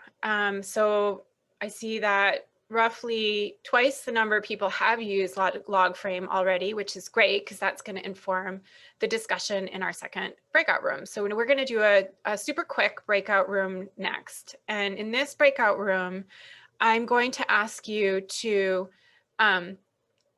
discuss your experience with or view of the theory of change or logic model approach. And I want to hear from you through your spokesperson for your group, what are the strengths and weaknesses of the approach in your experience? Now, I will say that some people don't like LogFrame, and some people call it LockFrame, not LogFrame, because they think that it locks you into a particular set of steps. And I understand that criticism, and I do see that LogFrame can function as a lock frame because people fail to use it in an iterative way. They fail to come back and make mid-course corrections. I think one thing that is imperative in making a log frame work is that you just have to you have to work the model multiple times over the course of the grant period, because like I said before, circumstances change. You lose staff. Someone gets sick or retires or takes another position, or an administration changes, or there's a pandemic. And so that would be my counter to people who call it lock frame, but that's just a little bit glib, like lock frame, oh, that's funny. There may be other substantive criticisms of LogFrame that you would like to bring to the conversation and report back to the group. And so that's the subject of this conversation. So we'll put you in this breakout room, same breakout rooms. Yeah, there'll be there be one switch because we had a room that had very few. That's a good idea. So maybe someone might have been launched into another group. How long would you like these set for? let's do 7 minutes again. Thank you, Emily. Excellent. And in the chat, I just put the prompt. So make sure you grab that from the chat if you need to copy it. Okay, well, let's hear back. So we could start with group 1, which I think is Trina and Colin, and other people whose names I didn't catch the first time through. Who's your spokesperson this time? I'll kick us off, and then there was really good points made by everyone in the group, so they can kind of jump in and share some of those. But I tried to write down a few of the things we mentioned. So we talked about log frames being a really good roadmap if you stick to it, and they really force you to think logically. Someone mentioned that it kind of kills creativity, so that was kind of it could be a strength or a weakness depending on what your needs are, I guess. But yeah, it's really a way of thinking that you need to train your brain to kind of think that way. I think that's kind of how Melinda described it. And if you, the weakness of it is if you kind of just build it and leave it there and don't keep coming back to it, it stops becoming an iterative process. And so you kind of like forget that it's there, kind of parts of it become obsolete and just kind of ineffective, I guess. I'll let some of the other people in our group jump in and kind of build on that. Thanks, Colin. Anybody else want to jump in? Colin mentioned that this kind of framework can block local people from participating in the process of the creation of the model, and then things become cumbersome. Did I get that right, Colin? Yeah, that's true. In my experience with previous jobs and on large international projects, the planners kind of took over and kind of laid everything out, but it wasn't, they didn't really engage possible partners or local stakeholders to get their inputs. So it was kind of a top-down approach and a little bit disconnected in my opinion. Yeah, I think that results in my experience from people not recognizing all 10 steps. They just want to cut straight to the matrix or the problem tree and call it good.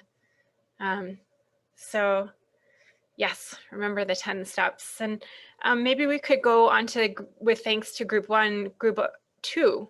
And Leslie, or Emily, I think that was Leslie and Marcia, but they would have gotten combined probably. And then Patricia and Stephanie. Stephanie got bumped with them. What'd you guys come up with? I was taking notes, so I can briefly explain. So one of the things we noted as weakness was keeping it updated as things may change. Like you might write a grant and create a logic model, but then as you're implementing the project, you realize things might have changed.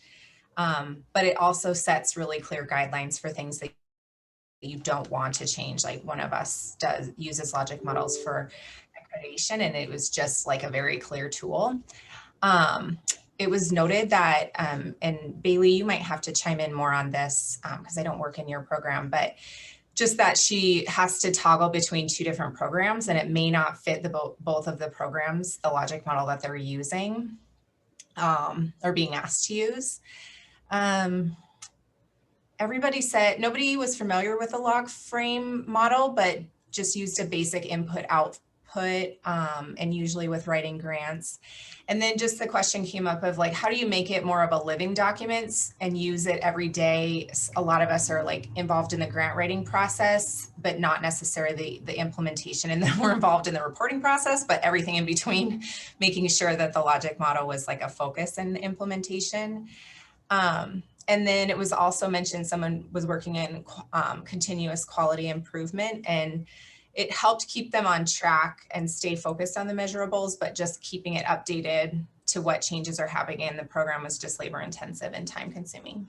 Yeah, those are such good points. And I think that for me, when I hear you talking through them, it just brings you back to the stakeholders. Because like if you do your program planning and your grant proposal together with your implementers and other stakeholders having a moment to chime in at a minimum, and then you build into the grant proposal document and your program planning documents, the fact that you're going to revisit on this schedule and you're going to refine it, you know, according to how circumstances around the work have changed or are changing on the ground, I think you can ward off some of those problems that you've described at the past, but those are really real problems, Stephanie. So thanks for bringing them up. And I really connect especially to how difficult it can be when you have your planning and reporting team be totally different from your implementers.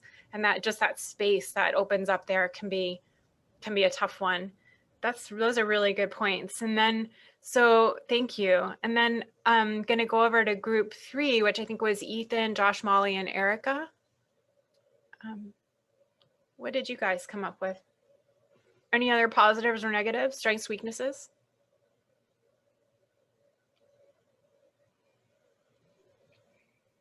Oh, Ethan, if you want to go for it, you can.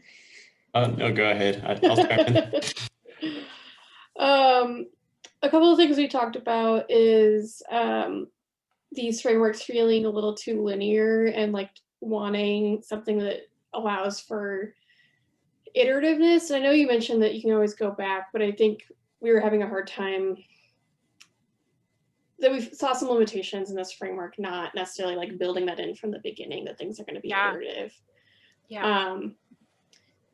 And then we talked about how for certain types of programs or interventions, it can be really difficult to measure outcomes.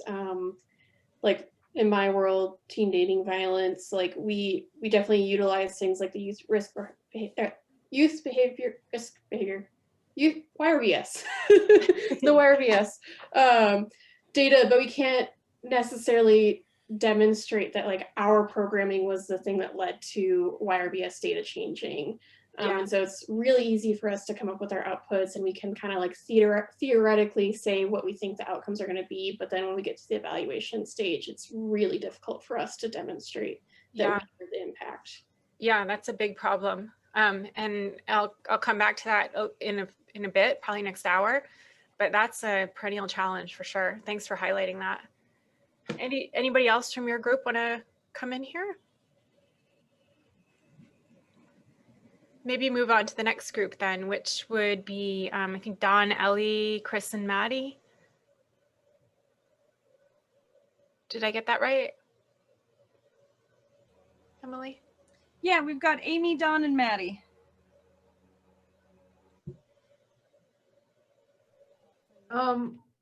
We discussed with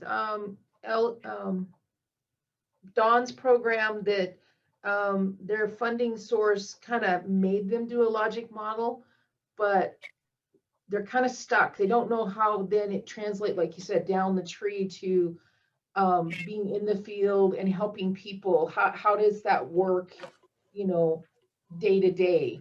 And it was really strict, must do's. And they've only really seen the planning stage. So our new person in our group said, Amy said the same thing. In the WIC program, we've used more theory of change and the stages of change leading towards participant-centered education.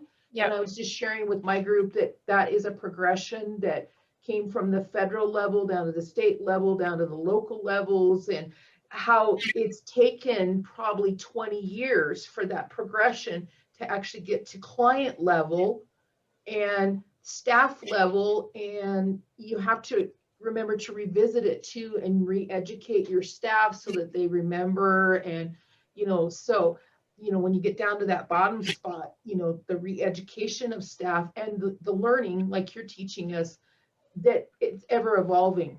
And you learn more things as everybody goes through a logic model or a theory of behavior.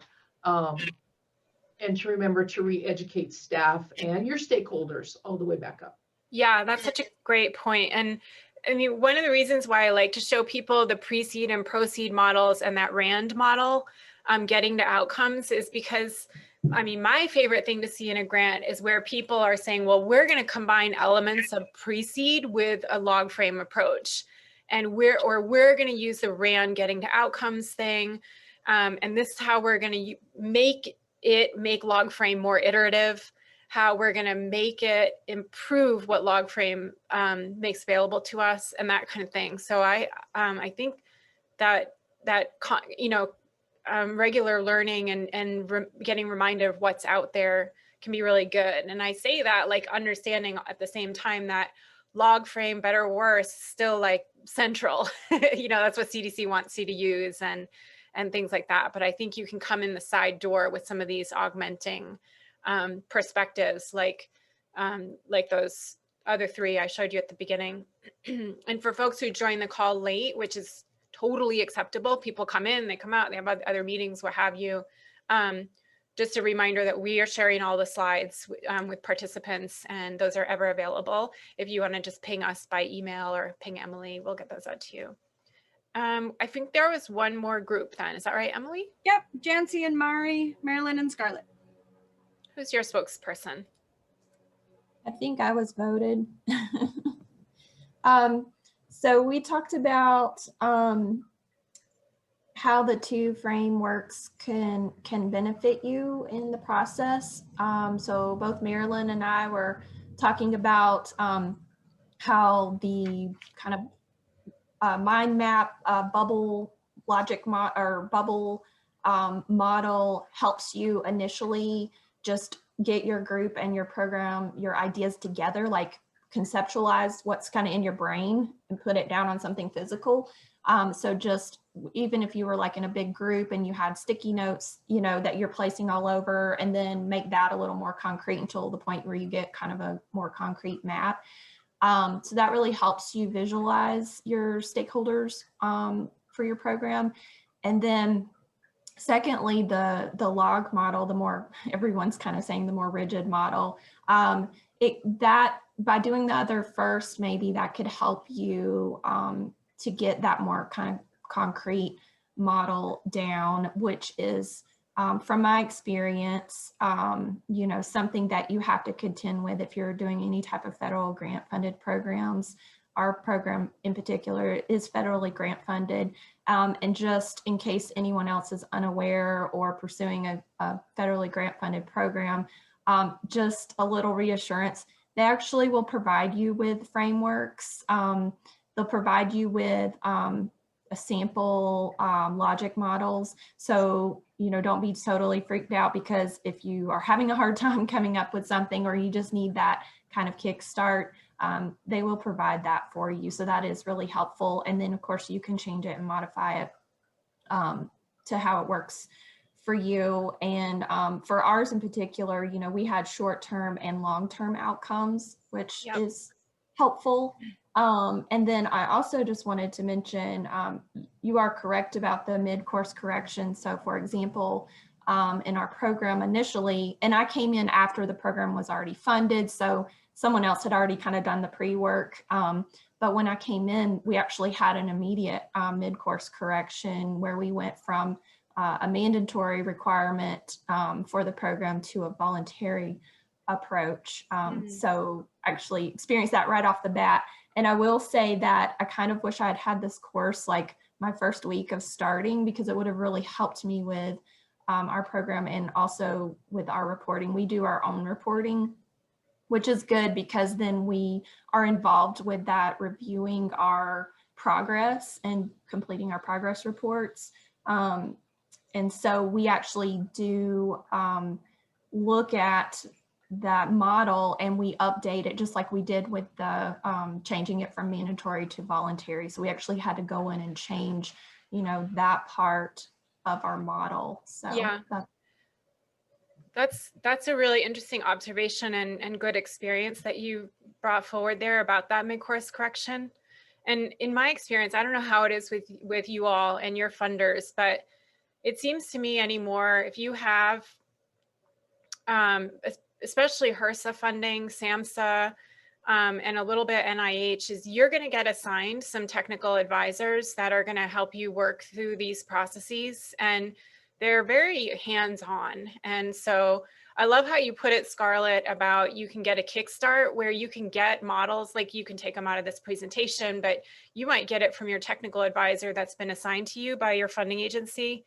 And yeah, the process has become so much more streamlined from when I started in it, where you were like just doing everything from scratch. And I really appreciate what you said there, Scarlett, because I don't know about you guys, but for me, it's a lot easier to start with modifying someone else's framework than just looking at a blank piece of paper.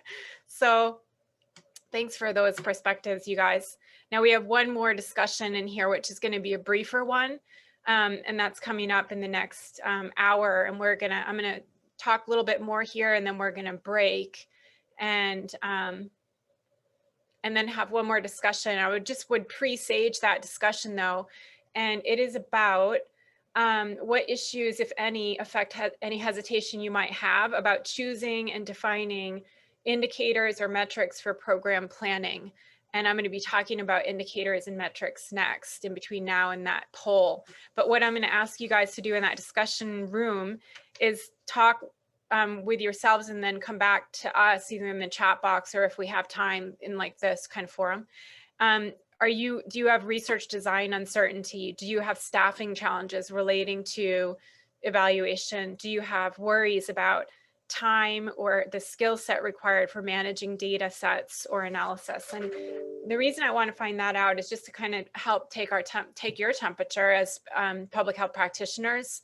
And that will help us refine the offerings further that we have through our public health training center.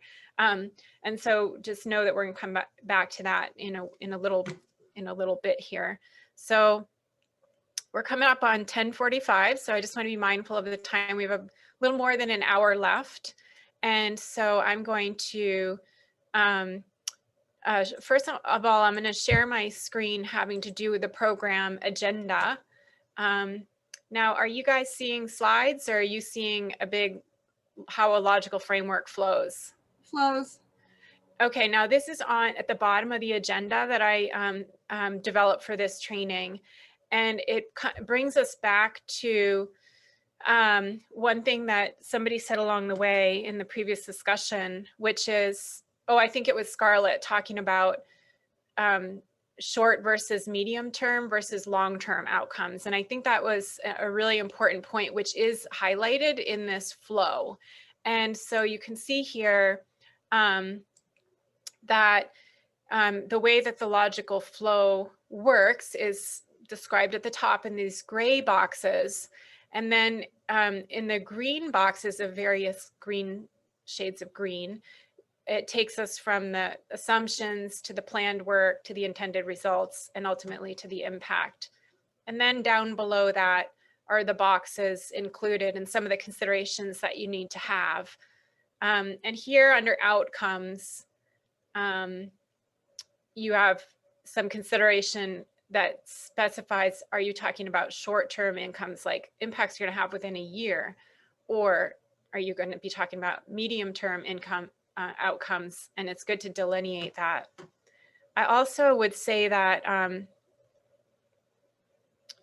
that when developing your program plan on paper, that like somebody observed, and I'm afraid I can't remember who that person was right now, but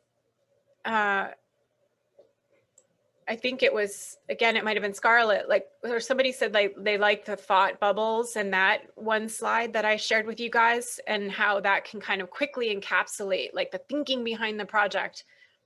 And like I said, I like to see a program proposal or a program plan that has both a schematic like that, as well as the log frame matrix or the objectives tree.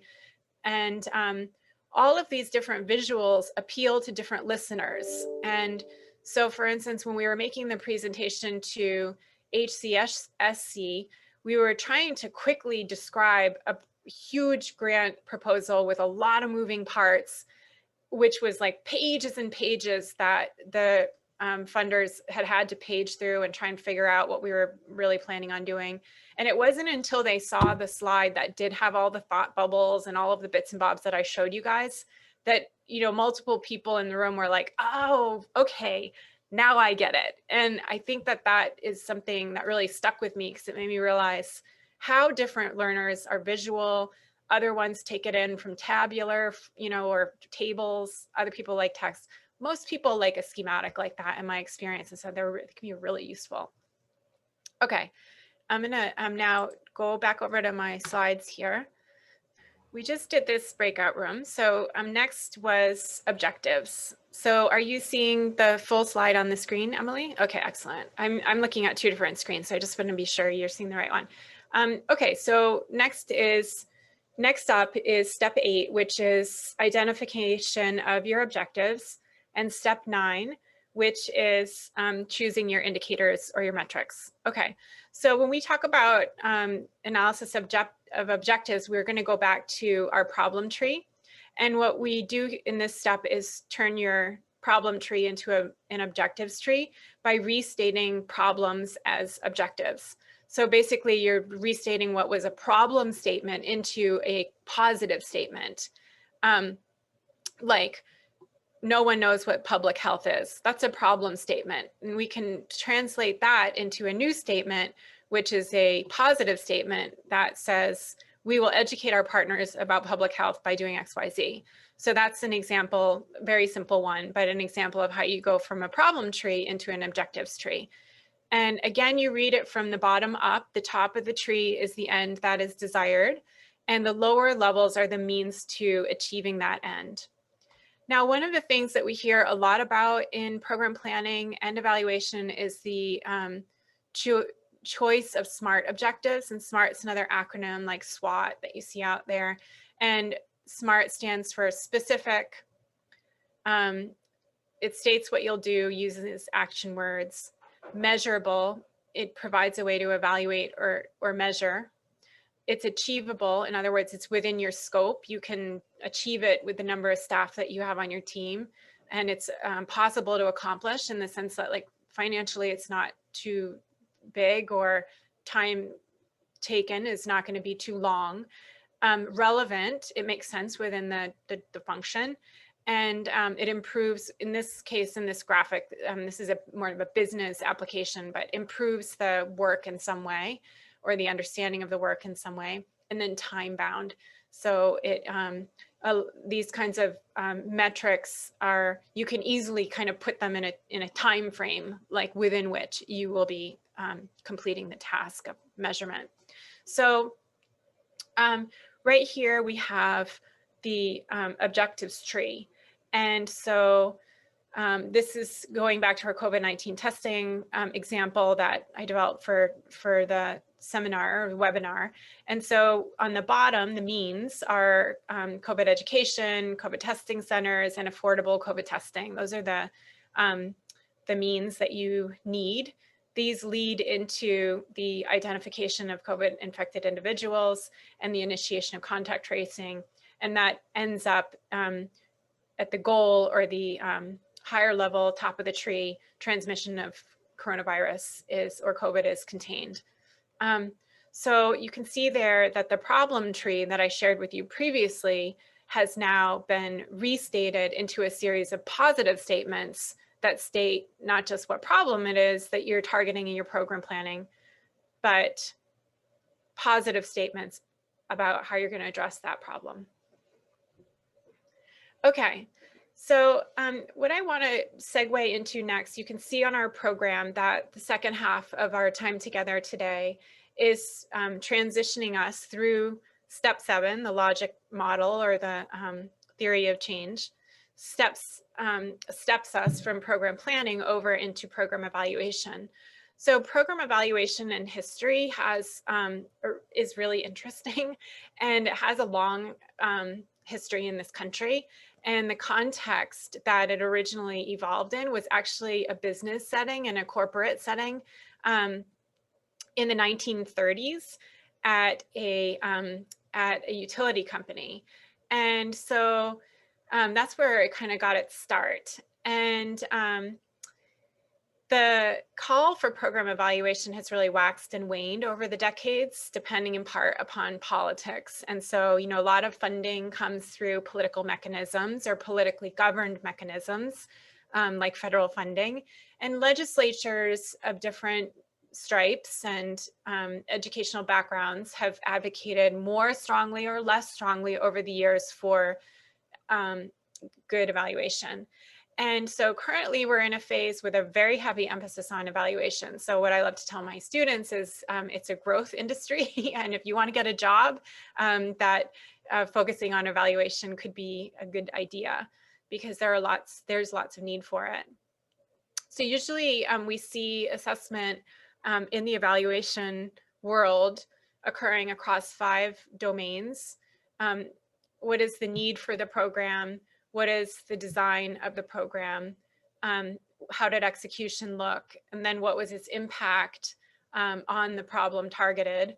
And how efficiently was that impact achieved? Efficiency can be measured in a variety of ways, but typically cost efficiencies are investigated, time efficiencies are investigated, and then sometimes some other efficiencies like, you know, is the change sustainable and did it come at any sort of a social or cultural cost to the community members that were the supposed beneficiaries? Practically speaking, evaluation can pose some challenges. Partly, as I've said in here already today, the circumstances around a project can change, and they usually do. I've almost never seen no change, especially over a 3+ year project. Also, there can be like some tensions between scientific and pragmatic considerations. Like, for instance, the gold standard is the RCT, or the randomized controlled trial, in terms of research design of an evaluation of a program and its consequences. But RCTs are not, they're very expensive and they can take a lot of time. So typically speaking, those are not feasible or ethical. And so study design or research design in evaluation does frequently tend to stray considerably from an RCT or randomized control trial approach. And it's much more likely that you would see a case control study or a baseline and follow-up, or pre and post testing, and that kind of study design. We also are always functioning under budgetary constraints. People never want to allocate money for evaluation, or traditionally haven't wanted to. It's considered to be like a back office cost that should be borne by the implementing people. And thankfully that's really changed over the last sort of decade or so. Now it's not only considered to be, you know, not like a kind of like buried cost that somebody else should have to pay for. It's considered to be a main project cost. If it does not appear in the budget, then funders will look askance. There's a big importance of asking the right question.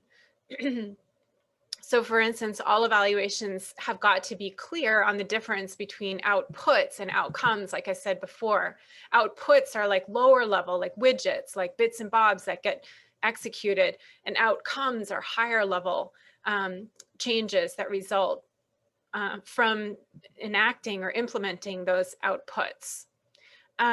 But how to frame questions to get at these two very different things within time and ethical and budgetary constraints becomes the challenge.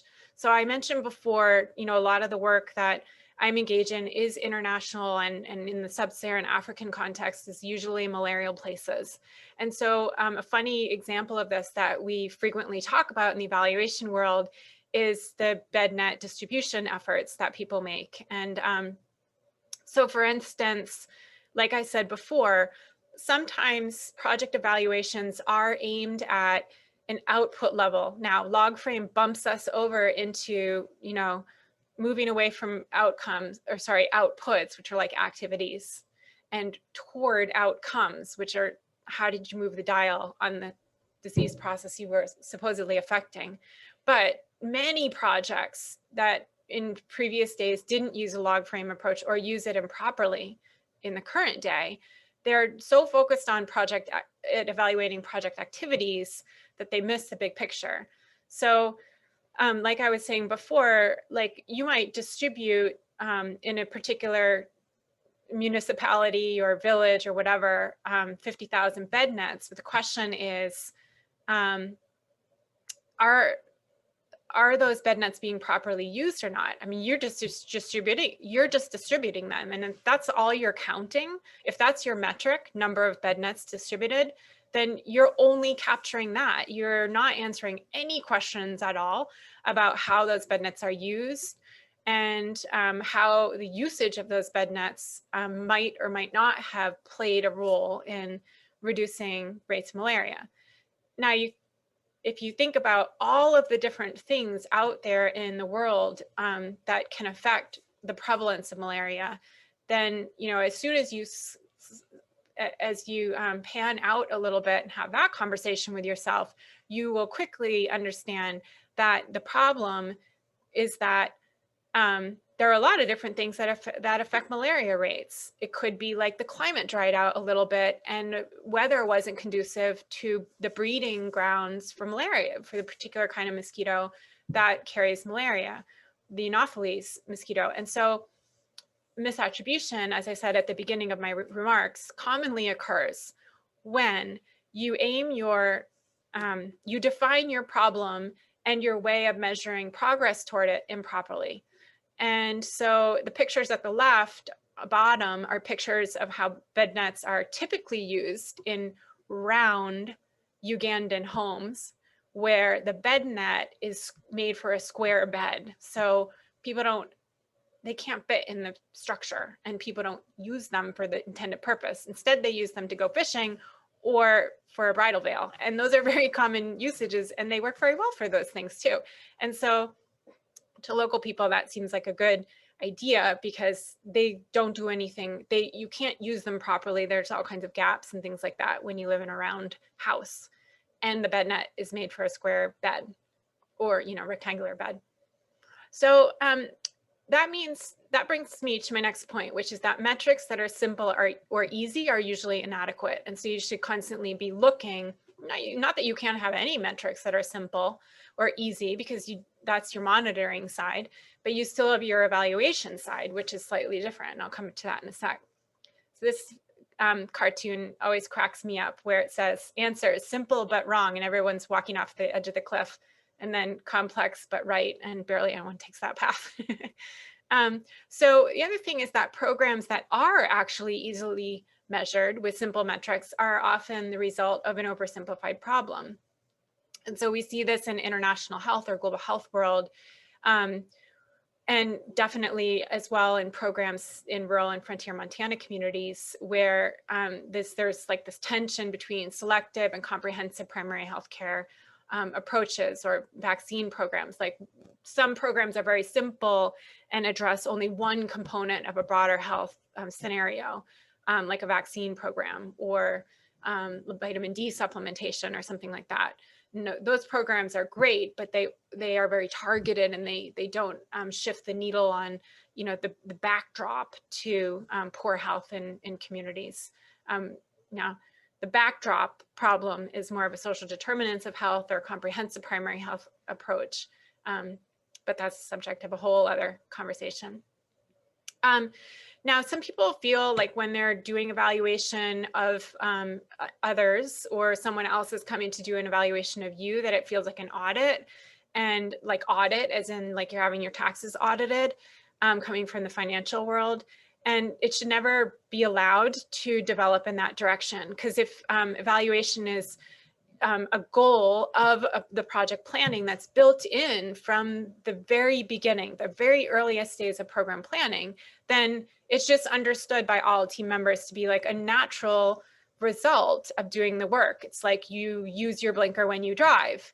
You evaluate your programs if you're involved in public health. It's just something that happens, and it's best practice. And so unfortunately, there is still to this day, you know, some tension in between M&E people, monitoring and evaluation people, and program implementers, just because it can feel a little bit, it can make people feel a little bit defensive, like they'll be found to be wanting, or they will be found to have come up short.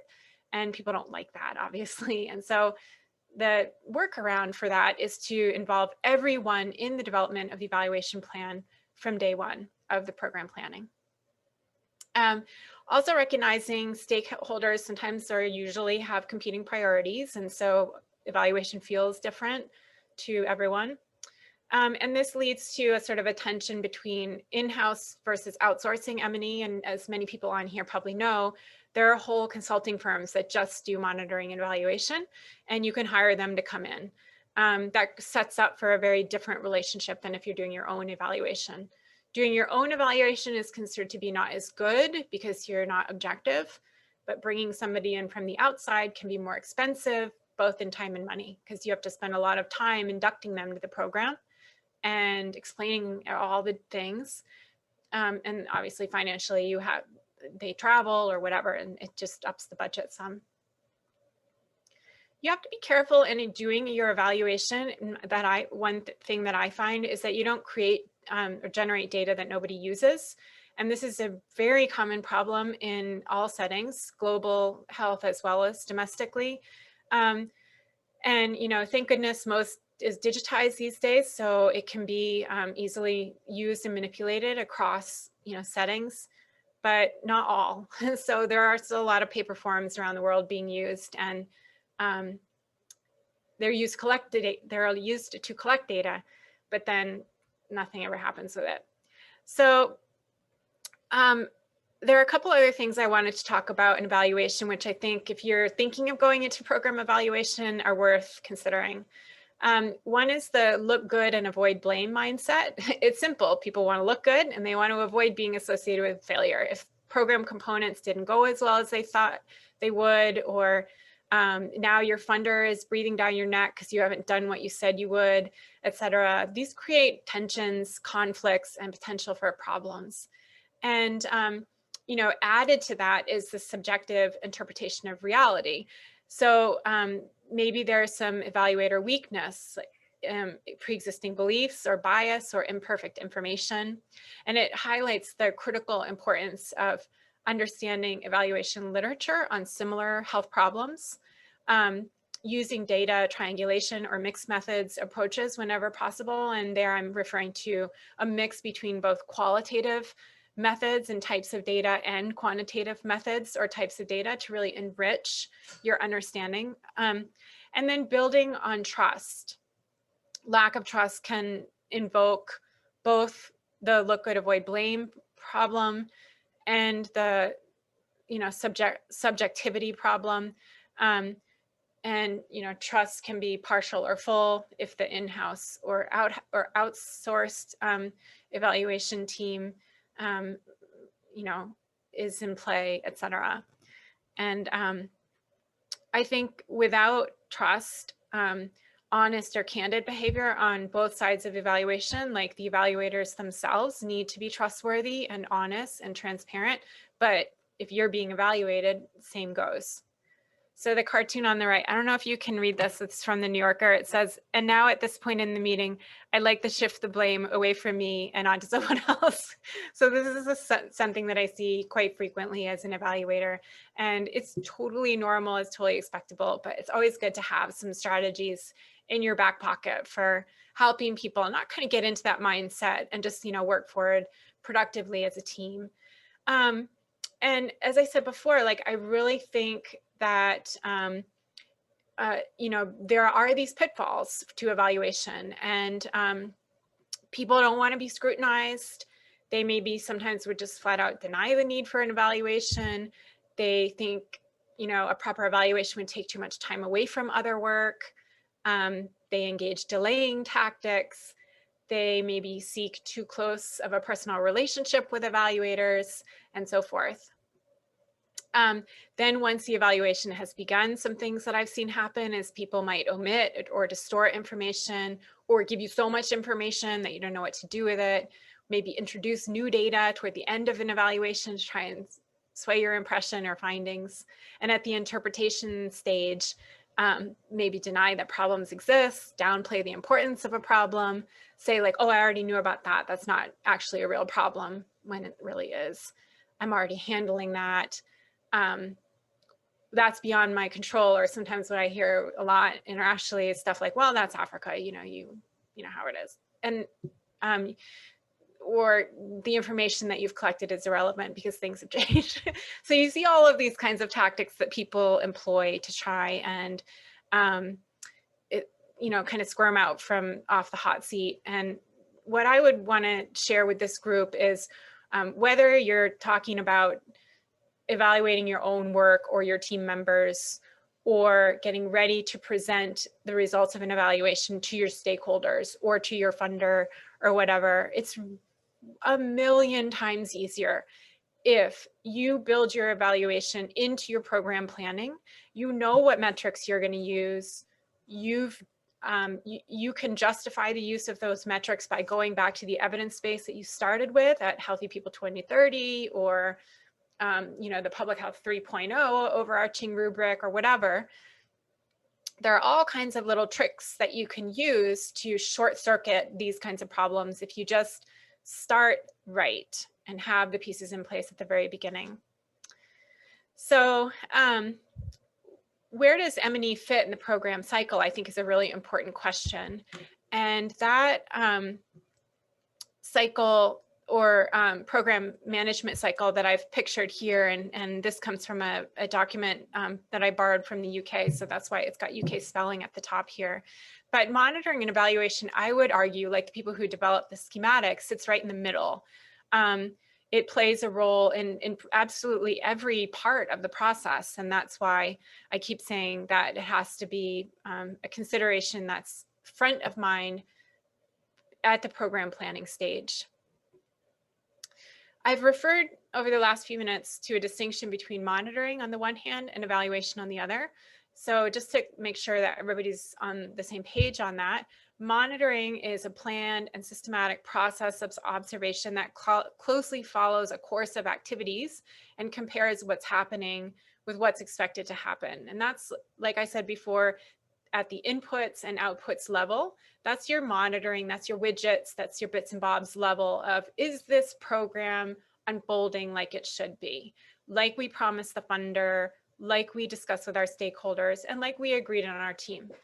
Then evaluation is a little higher level. That is a process that assesses an achievement against preset criteria.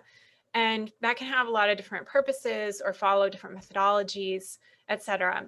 And sometimes evaluation bleeds over into research. So evaluation is at the higher levels in the log frame matrix. So you're looking here at your outcomes and your goals or your impacts. So the idea is like, not just like I delivered this many telehealth trainings, but in addition to that, we measured among the trainees attitudinal shifts towards this particular disease process or this particular way of treating that disease. And that resulted in this shift in the way that these individuals practice or whatever. And so it is, panning out, like I said before.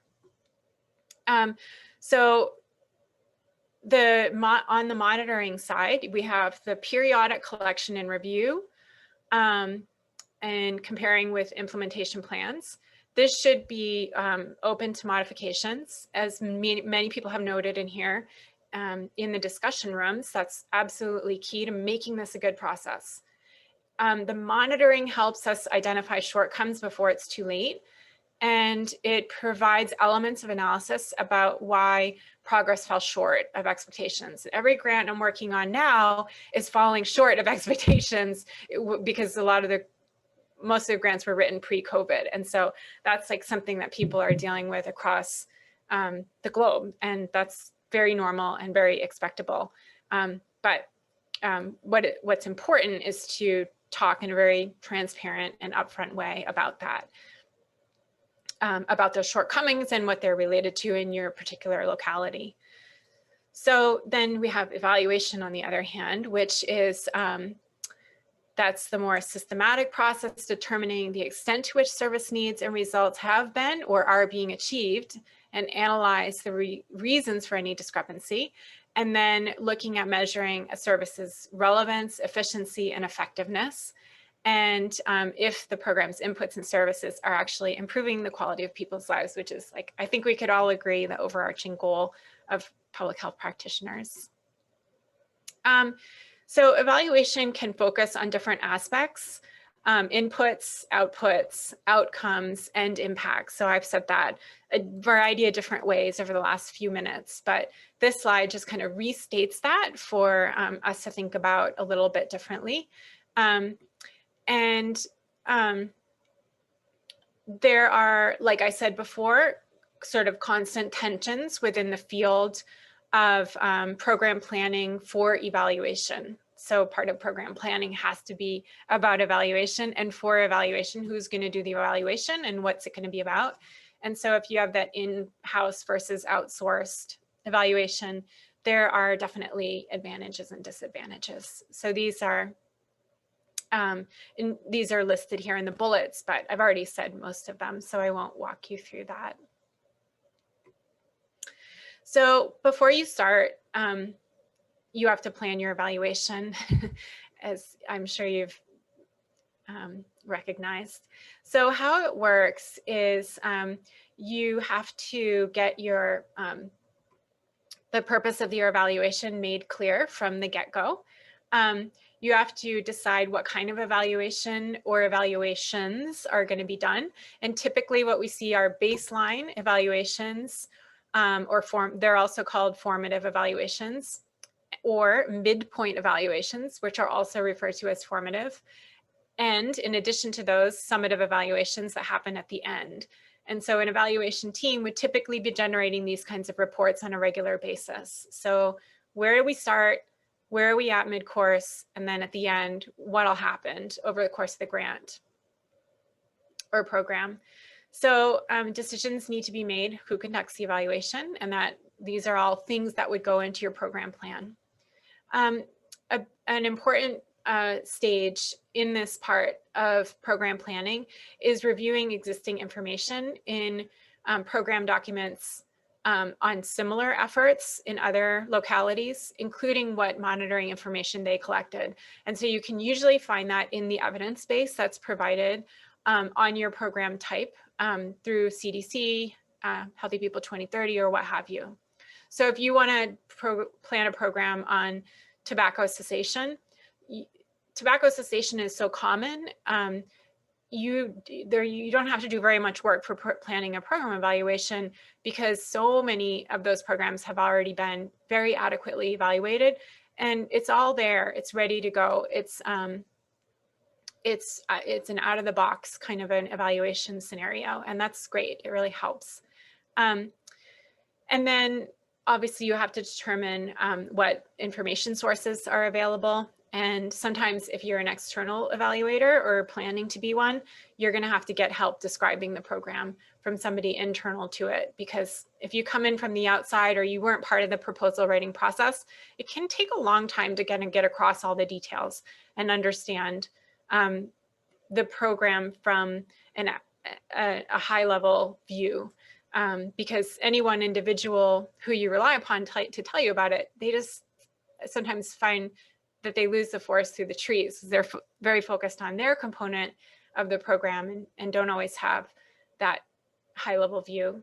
So you really do need to think about, if you're an outside evaluator, getting help to describe it. Now, you have to select appropriate evaluation methods. You have to formulate evaluation questions and sub-questions and decide on the appropriate evaluation design. Like I said before, it might be an RCT, but more likely it's going to be a baseline and follow-up or a pre-test, post-test. What measurement standards are you going to employ? What indicators, and an evaluation schedule, and the evaluation's budget. All of these things should comprise fairly substantial parts of your program plan, and also grant proposal. So some sample evaluation questions, like what might stakeholders want to know, would be something that you would want to discuss with your team, like questions for program clients, questions for program staff, program managers, and funding bodies. So I think it's a good thought exercise to work through with the team. What might program clients want to know, and how would that be different from what the funding bodies want to know? These considerations would then all feed into what would be an appropriate topic, or what the appropriate topics would be for an evaluation. Now, SMART objectives can kind of translate over to SMART metrics. And so SMART metrics are metrics that are that relate directly to the processes you're trying to influence. They are metrics, and as such, they need to be derived from actual numbers. And so that will be sometimes a stretch for some program planning staff who are less quantitative in their reasoning, but usually you can bring people over the hump if you've got some quantitative folks on the team. The A stands for, in this case, accurate. R for reliable, shouldn't be indented, and T for timely. So the adage is that metrics don't get better with age. So reporting timeframes should match the urgency of the matter at hand. So, you know, building into your evaluation plan a concrete timeline where you're reporting back as the evaluation team to other stakeholders, either within your team or your funder or other stakeholders in the community, soon enough after you've collected the information that hasn't grown stale. And that can definitely be a challenge. Definitely worth thinking about from the beginning. So I've talked a lot now about indicators or metrics. So what are those? These are standardized objective measures that allow for things like a comparison among, say, for instance, health facilities, a comparison among or between countries, a comparison, say, for instance, between different time periods, a measure of the progress toward achieving a specific program goal that comes from a specific statement of a program goal where we started, like, we plan to reduce the prevalence of this disease from 20% to 10% in this community. So that measurement of progress kind of hinges in some ways on the statement there at the beginning. Characteristics of good indicators are clarity. They're easily understandable by everybody. They're useful. They represent all of the important dimensions of performance. That's not all of the dimensions of performance. They are the ones that your team has decided are the most important ones. They obviously need to be measurable. Like I said before, they're quantitative. These are kinds of information that are typically quantitative or numeric that feed into our ability to calculate rates or proportions, percentages, generate a common denominator and identify an appropriate one like population size or what have you. Sometimes metrics are qualitative of sorts, questions that are phrased in a way that get at like what appear on the surface to be non-numerical or non-quantitative. And then indicators need also to be reliable.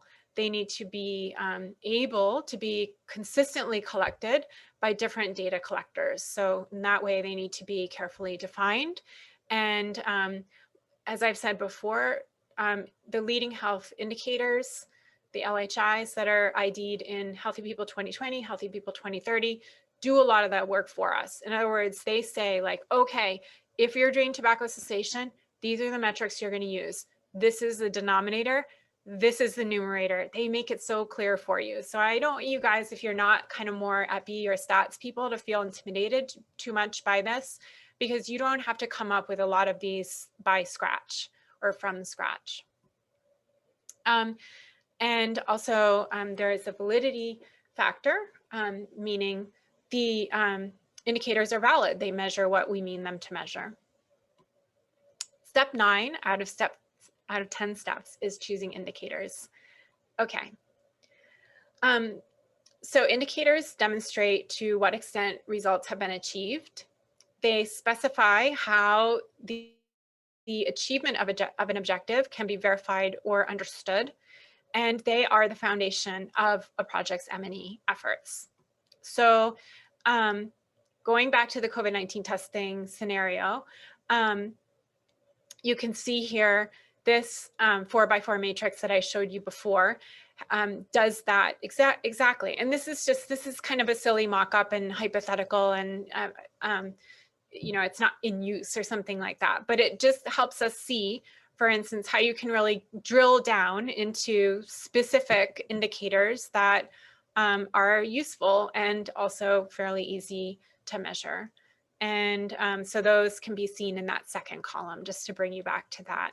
So that would be like, for instance, a number of sites or a number of tests run, number of positives and negatives, the per capita incidence of the disease, and the outcome might be the number of tests run increased from X in this period to Y in this other period. So like that. So it's really the second column in the log frame matrix that you're seeing the heavy emphasis on the indicators and defining them as precisely as can be. Okay, so I am going to pause for questions here, and I think I saw that the chat had something in it, so let me just pop over to that.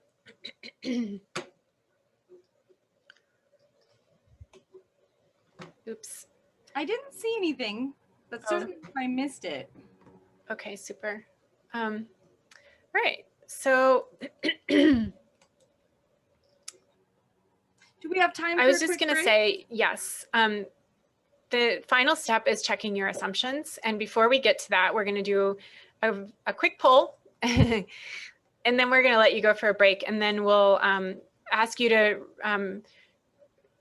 feed us some information through the chat box, which I think is unfortunately probably all we'll have time for rather than another discussion. So the third poll is, would you yourself feel comfortable choosing and defining indicators or metrics for a program that you would like to plan? Second question, that's the poll. And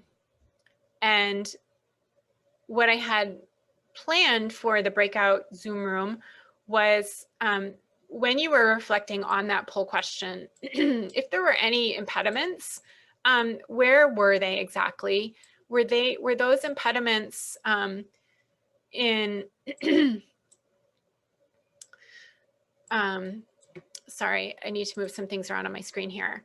In research design uncertainty or staffing challenges or worries about time skill set required for managing data and analysis, et cetera. Now, as I said before, the reason I'm interested in getting a little feedback from you guys here is because the more we know from you about challenges that you experience, the better we can craft our training schedule going forward. So we're gonna let you guys finish filling in this poll, and then how long for a break should we allocate, Emily? Do you think we can do 5 minutes? Okay, we will reconvene at 11:30. 6 minutes. All righty. Emily, are you with us still? Yes, ma'am. Good. Okay, so we have just passed when we said we would reconvene, so I think we can go ahead and go forward. So I need to share my screen.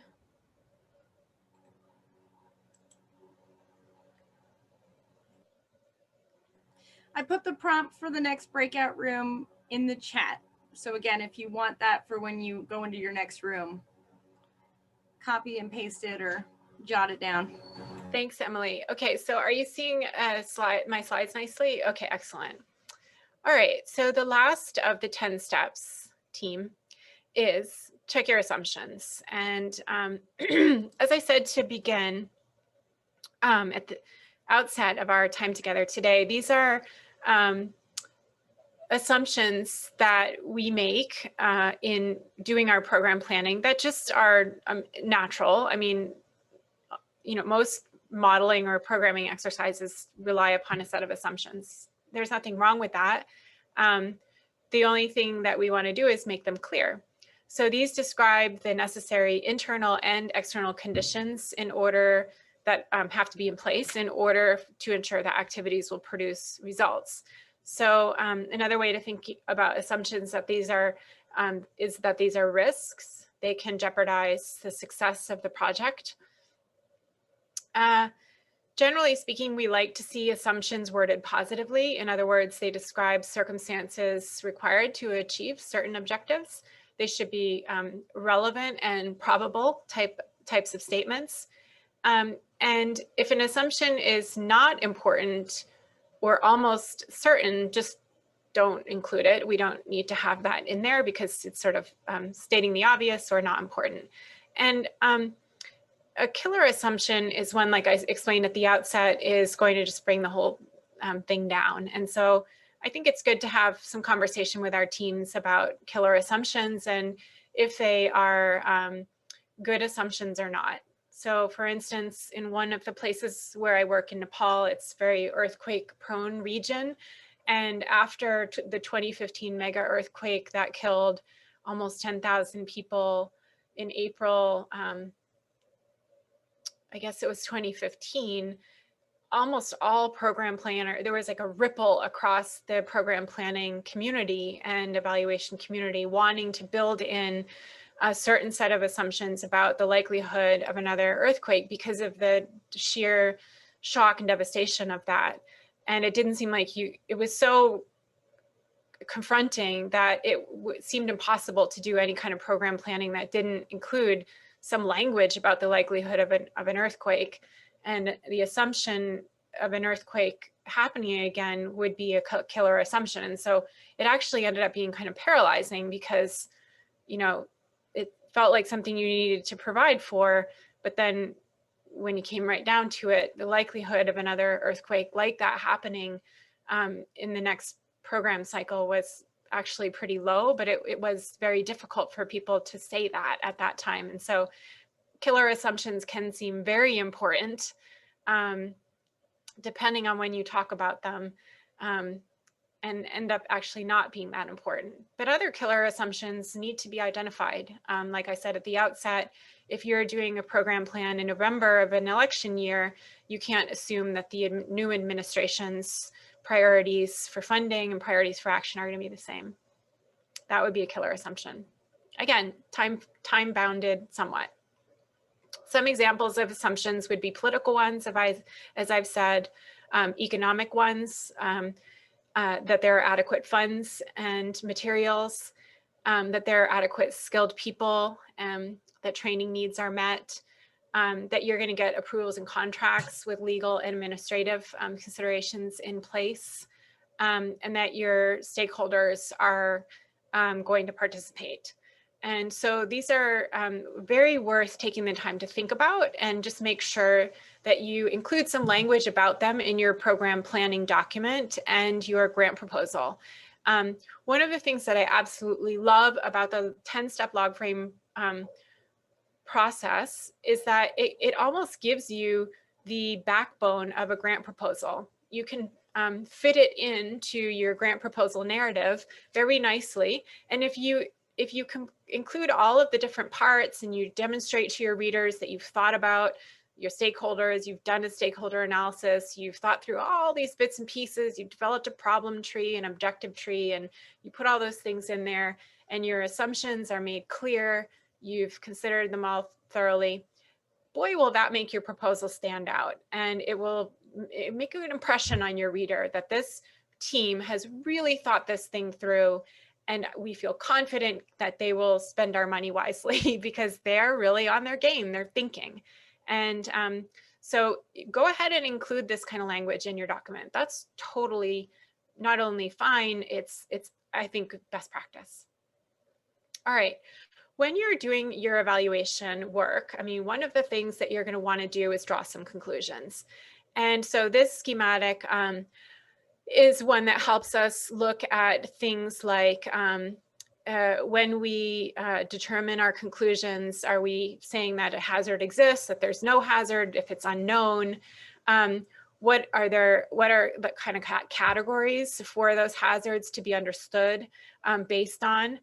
And then what kind of recommendations for public health actions might flow out of our the conclusions that we have drawn based on the data that we collected in our evaluation strategy. So I like this schematic. It really helps me kind of think through how I want to phrase conclusions, and that it just helps give me some structure there. So again, I'm not starting from a blank page. Maybe it's not going to translate directly into the way that you want to write your conclusions from your evaluation of your project, but it at least gives you a sort of a framework to think about going about that.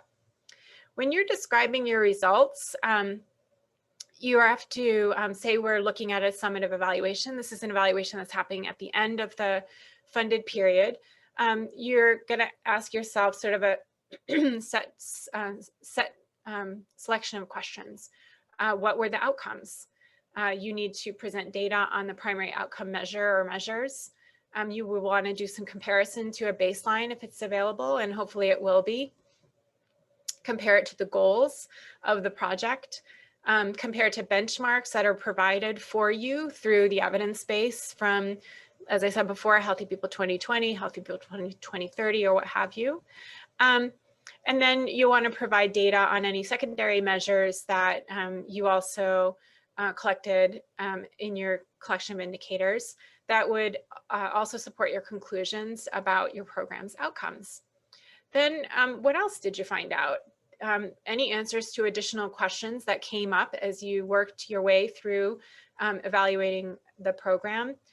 Any other interesting findings or lessons learned? And sometimes you're going to be providing sort of anecdotal information or attitudinal change from the team members that they talked about that happened in their own understanding of the health problem and their role in fighting against it or addressing it. And we usually like to see data at least partially presented visually using graphs and figures. And graphs and figures, as many of you are very familiar, can look a lot of different ways. And some of those ways are depicted here on this slide. And, you know, they're most database management or software programs that we typically use, starting with Excel, will generate this kind of visualization of our data for us, like easy peasy with a couple of clicks. And so in this day and age, it's really easy to generate this kind of visual. We do have a whole class through the Public Health Training Center on research design and the management and deployment of data, which I would really encourage you to take. It's well beyond the scope of this training, but very useful refresher for people who haven't been trained on that in a while. But what I did want to talk about as an evaluator and somebody who thinks a lot about reporting data visually is to remind you to avoid chart junk or excessive data ink.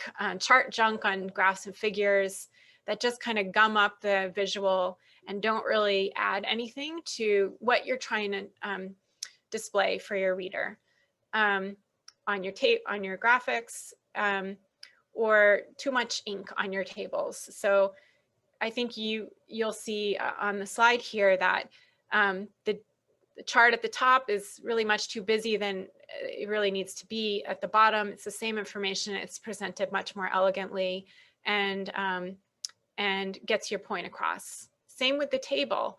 I think everyone has to make decisions about how much ink they want on a table. I prefer the bottom one. To me, that looks more elegant. But you know, some of my students and team members have said, you know, I can't read the rows across, it doesn't have a line. So some of these things I think are really, they sound sort of trivial, but they're actually really important. And I want to emphasize that because I want to bring us back to the stakeholder discussion that we had, where you have to remember in reporting on the work that you and your team did at the end, you know, as you do the evaluation or you're maybe giving feedback to an evaluation team that's evaluating your work, that some of the people who are going to read this don't have time to weed through complex visuals that are hard to understand or have so much going on in them that they become confusing, or tables that are too big, or you can't read them across the rows or what have you. So, you know, especially in Montana, what I found is some of our people that we're talking to, they're actually not that comfortable looking at graphs, or they're not that comfortable interpreting data which are presented in, say, like a typical logistic regression table, or, you know, with lots of equations and stuff. That doesn't come easily to them. They find it off-putting. And so I really have thought a lot about this particular point here. Like, how do I give people information in a way that they're going to absorb it? And then in your conclusions, it's typical to answer the following questions. Were the project's goals met? What key barriers were targeted? What was the most effective action and why? If the goals weren't met, did you miss some key barriers to improvement along the way as a team? Did you miss an opportunity to do a mid-course correction, and why? Maybe it was a good idea, but the barriers to implementation that you didn't anticipate were significant. So what were those, and how can they be overcome? Did you get only part way there? So you maybe changed knowledge base in your target population, but you didn't change behavior.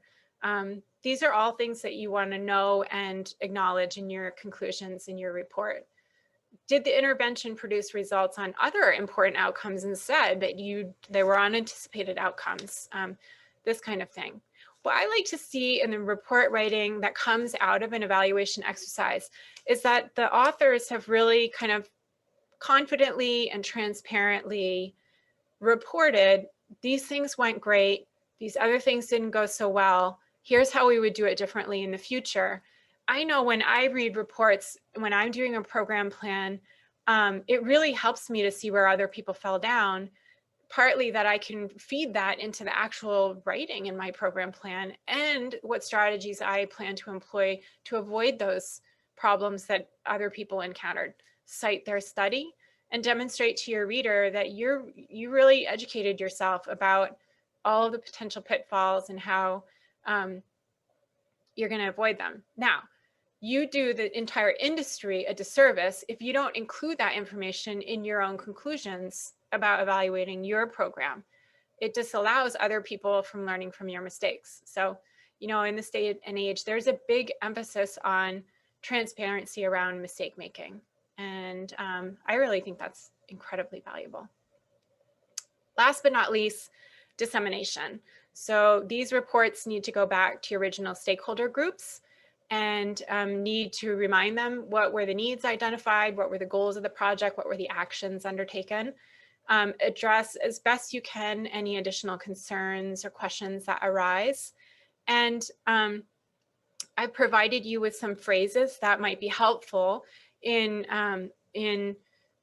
dealing with incoming questions or concerns or even criticisms. Like maybe you could say something like, that's a good suggestion, we could try it going forward and see whether it helps. Like if you're doing a summative evaluation or formative evaluation halfway through. Well, we did try that and here's what we found. So, you know, mirroring back to your person who's giving you the criticism. Yeah, I hear what you're saying. That's a really good point. And we actually did think of that and try it. This is what happened. Or we didn't have the time or the money or experience to do that, but that's a great idea. We can explore it for the future in the next grant rewrite. Or we didn't think of that question, but we do have some data that might answer it. And last, we don't have data to answer that question, but it's a good idea for future studies. So I like these phrases because they give me the feeling when I read them of respect and mutual consideration. And I'm just envisioning here that you're discussing a report that you that has been read by one of your stakeholders, and they've come back to you and said, hey, you know, I don't understand why you did this, or why didn't you think of that, or what have you. Last is dissemination. So other than to your stakeholders, we have a duty to disseminate the work that and findings that we generate through different mechanisms to the broader community so that people can learn from the money that was spent on these projects. And I think that's like an ethical the obligation to our discipline as public health practitioners, but as people who are using taxpayers' money, I also think it's an obligation. So our reporting might flow out beyond stakeholders and internal reporting to organizational newsletters or maybe summaries for patients, providers, funders, trade associations, obviously scholarly publications and research conferences. So one is MPHA, and I always like to put in a little plug for Montana Public Health Association.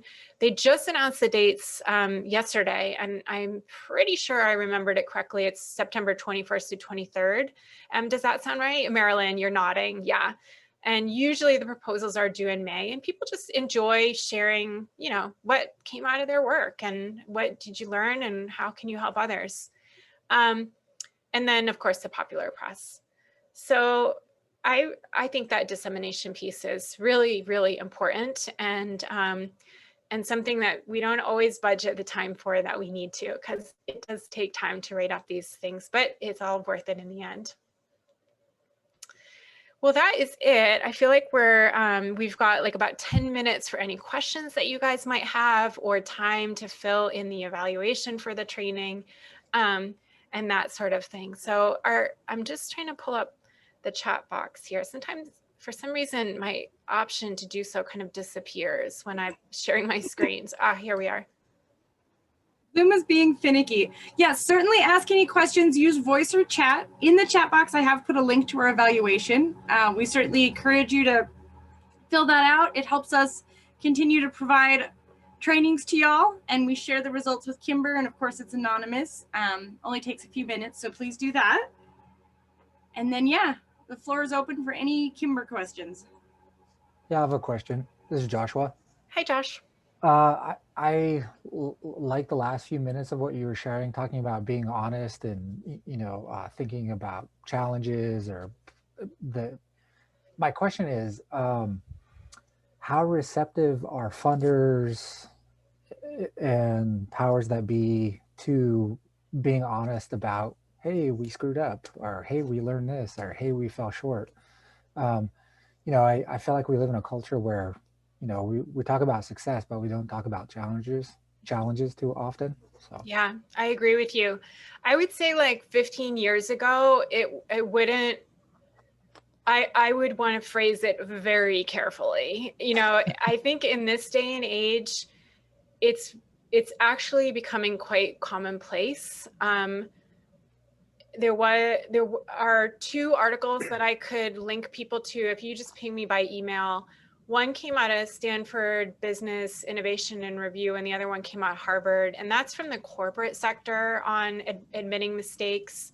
But within the health and development sectors, there is also a really heavy and emerging emphasis on admitting failure. And there's a great TED Talk on this by an engineer, water and sanitation engineer whose last name is Domberger.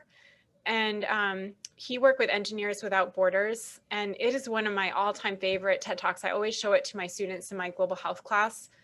And it is about his experience admitting failure. And then he started this whole like NGO, which in and of itself was dedicated to creating a space where people working in the development world, either community development and sanitation infrastructure or global health more generally, could come forward and admit their mistakes and admit their failures and allow other people to learn. So I want to say Domberger's talk is probably 7 years old now, Josh. So I think it's got, it might have kind of had its day, and it's like a little bit less out there anymore than it was like 5 or 7 years ago. But I think that's evidence that it's like almost commonplace. And I think that, I mean, everybody on this call is a public health practitioner. Oh, thanks, Trina.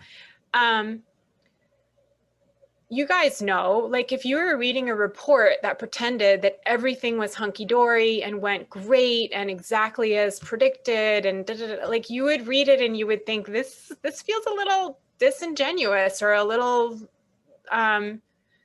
unidimensional. And I think that you, like I, would value and reward a report written by people who said, these things went great and according to plan.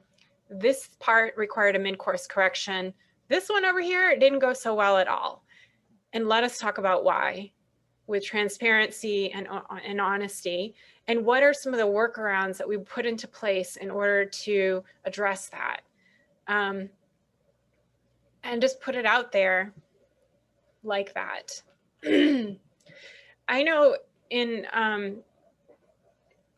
the work that I'm doing that's HRSA funded, they seem very comfortable with admissions of failure. And I would love to hear from other people who have any experience with that in answer to Josh's question. It's a great question.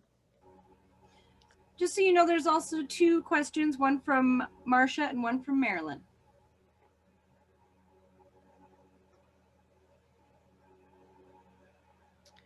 How much should be budgeted for an independent evaluator?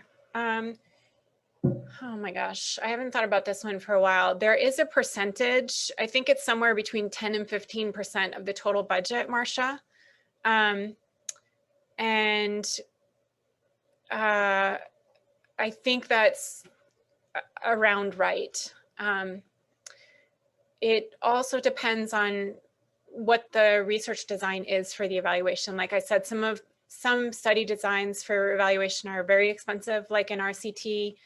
There are a lot of outfits out there, especially through MIT, which are heavily into RCTs of different kinds of programs like we engage in. Those are very expensive and would need more budget, more than 10%. But I think the benchmark is between 10 and 15%, so for sort of a standard evaluation. Yeah, okay, question. Sorry, Emily, did you say there was another one from? Marilyn has one up there. Oh, thanks, Marilyn. That's a great question. Actually, I'm going to punt that over to you, Emily. Would you say Christina Barsky's course on creating meaningful metrics and measures that complement what we learned today? Because her course is on research design and data management, right? Yeah, and I don't know when the next time is we're gonna offer it. So Marilyn, I'll be in touch if one of these comes up soon. As with everyone, just certainly keep an eye on the website. We'll be adding a lot to fill out our spring and early summer in the near future. And Marilyn, I can certainly be in touch. I'm not sure when our next one will be. I would say of the ones that we have, though, that one is the best. And Emily, what's it called again? Because I think I probably called it the wrong thing. Let's see. Oh gosh. Dr. Barsky. Oh, I know where to go. I had it. I just had it up. I don't remember which one it was. I think it was data collection. I think it is data collection, and then it has like a subtitle that has to do with research or like data management and analysis or something like that. Like I think it's all a business, and it's a long one, right? It's like a 12-hour. That was a workshop. Got a lot of and pieces. I'm not sure if we'll repeat the workshop, which was an overall 12-hour total, but we might be able to do it in a smaller, like 4-hour webinar like this. Yeah, it's a big ask, because there are a lot of skills that a training like that is scaffolded on top of, quantitative reasoning and da-da-da-da-da. But I think that it would be, you could cover a lot in 4 hours. That would get you partway where you needed to be, Marilyn. And if you did divide it, the 12 hours into 3 days or even 3 sessions over a period of time, that might be, because it is so intense in the labor of it. I hate to have it squished up and miss something. Yeah. Oh, for sure. And that's what we did last time, is we separated it. Yeah. Like every Monday for 3 Mondays or something. And that was good. Yeah, I'd like to see that again. Okay, Thank you. And thanks so much. Marilyn, did you go to that Dr. Barsky one? I went to one of Dr. Barsky's. I think that was the one. I got a lot out of it. Yeah. and it was really good, but it's always good to like these have refreshers and really, you know, each time when you're at least in my personal opinion, each time when you guys give these, there's always a little bit of something added because you've learned something new. Yeah. And it's so, but the frameworks that are taught through these, I think, are really super important. It's always good to get a refresher because then you get like, oh, I could use that. Oh, on this project, I should have used this, you know. Fair enough. Yeah, or even if it's like, for me, how my brain works, I find it very reassuring just to be told, we still do that. Yeah, That's still best exactly. practice. You know what Yeah, I'm saying? that's still the way. Yes. Yeah. I Yeah, you're appreciate good. it. Feel confident. Well, thank you. Thanks, Marilyn. And Trina put in the chat something for you, Josh, about the CDC wanting to talk about barriers and challenges, not mistakes per se. But yeah, just to put you in there. I think that's it for the chat. I feel like the CDC is particularly open during COVID to hearing about things that didn't work out and then making sure that we have plans for addressing those things, those issues in the future. Thanks for bringing that up, Trina. That's really good feedback on where CDC is at this year, right now with the COVID. All right, well, I think that's it from my side. I don't want to keep people, it's just coming up on noon. We good here, Emily? Did you? Yeah, we're good. Okay. All right, then. Here we go. Thank you very much. My computer froze right at the end. Thanks for everything, Kimber. You're amazing. Thanks for having me into your homes and offices, folks. It's always a pleasure. Bye, you guys. Thank you, Emily.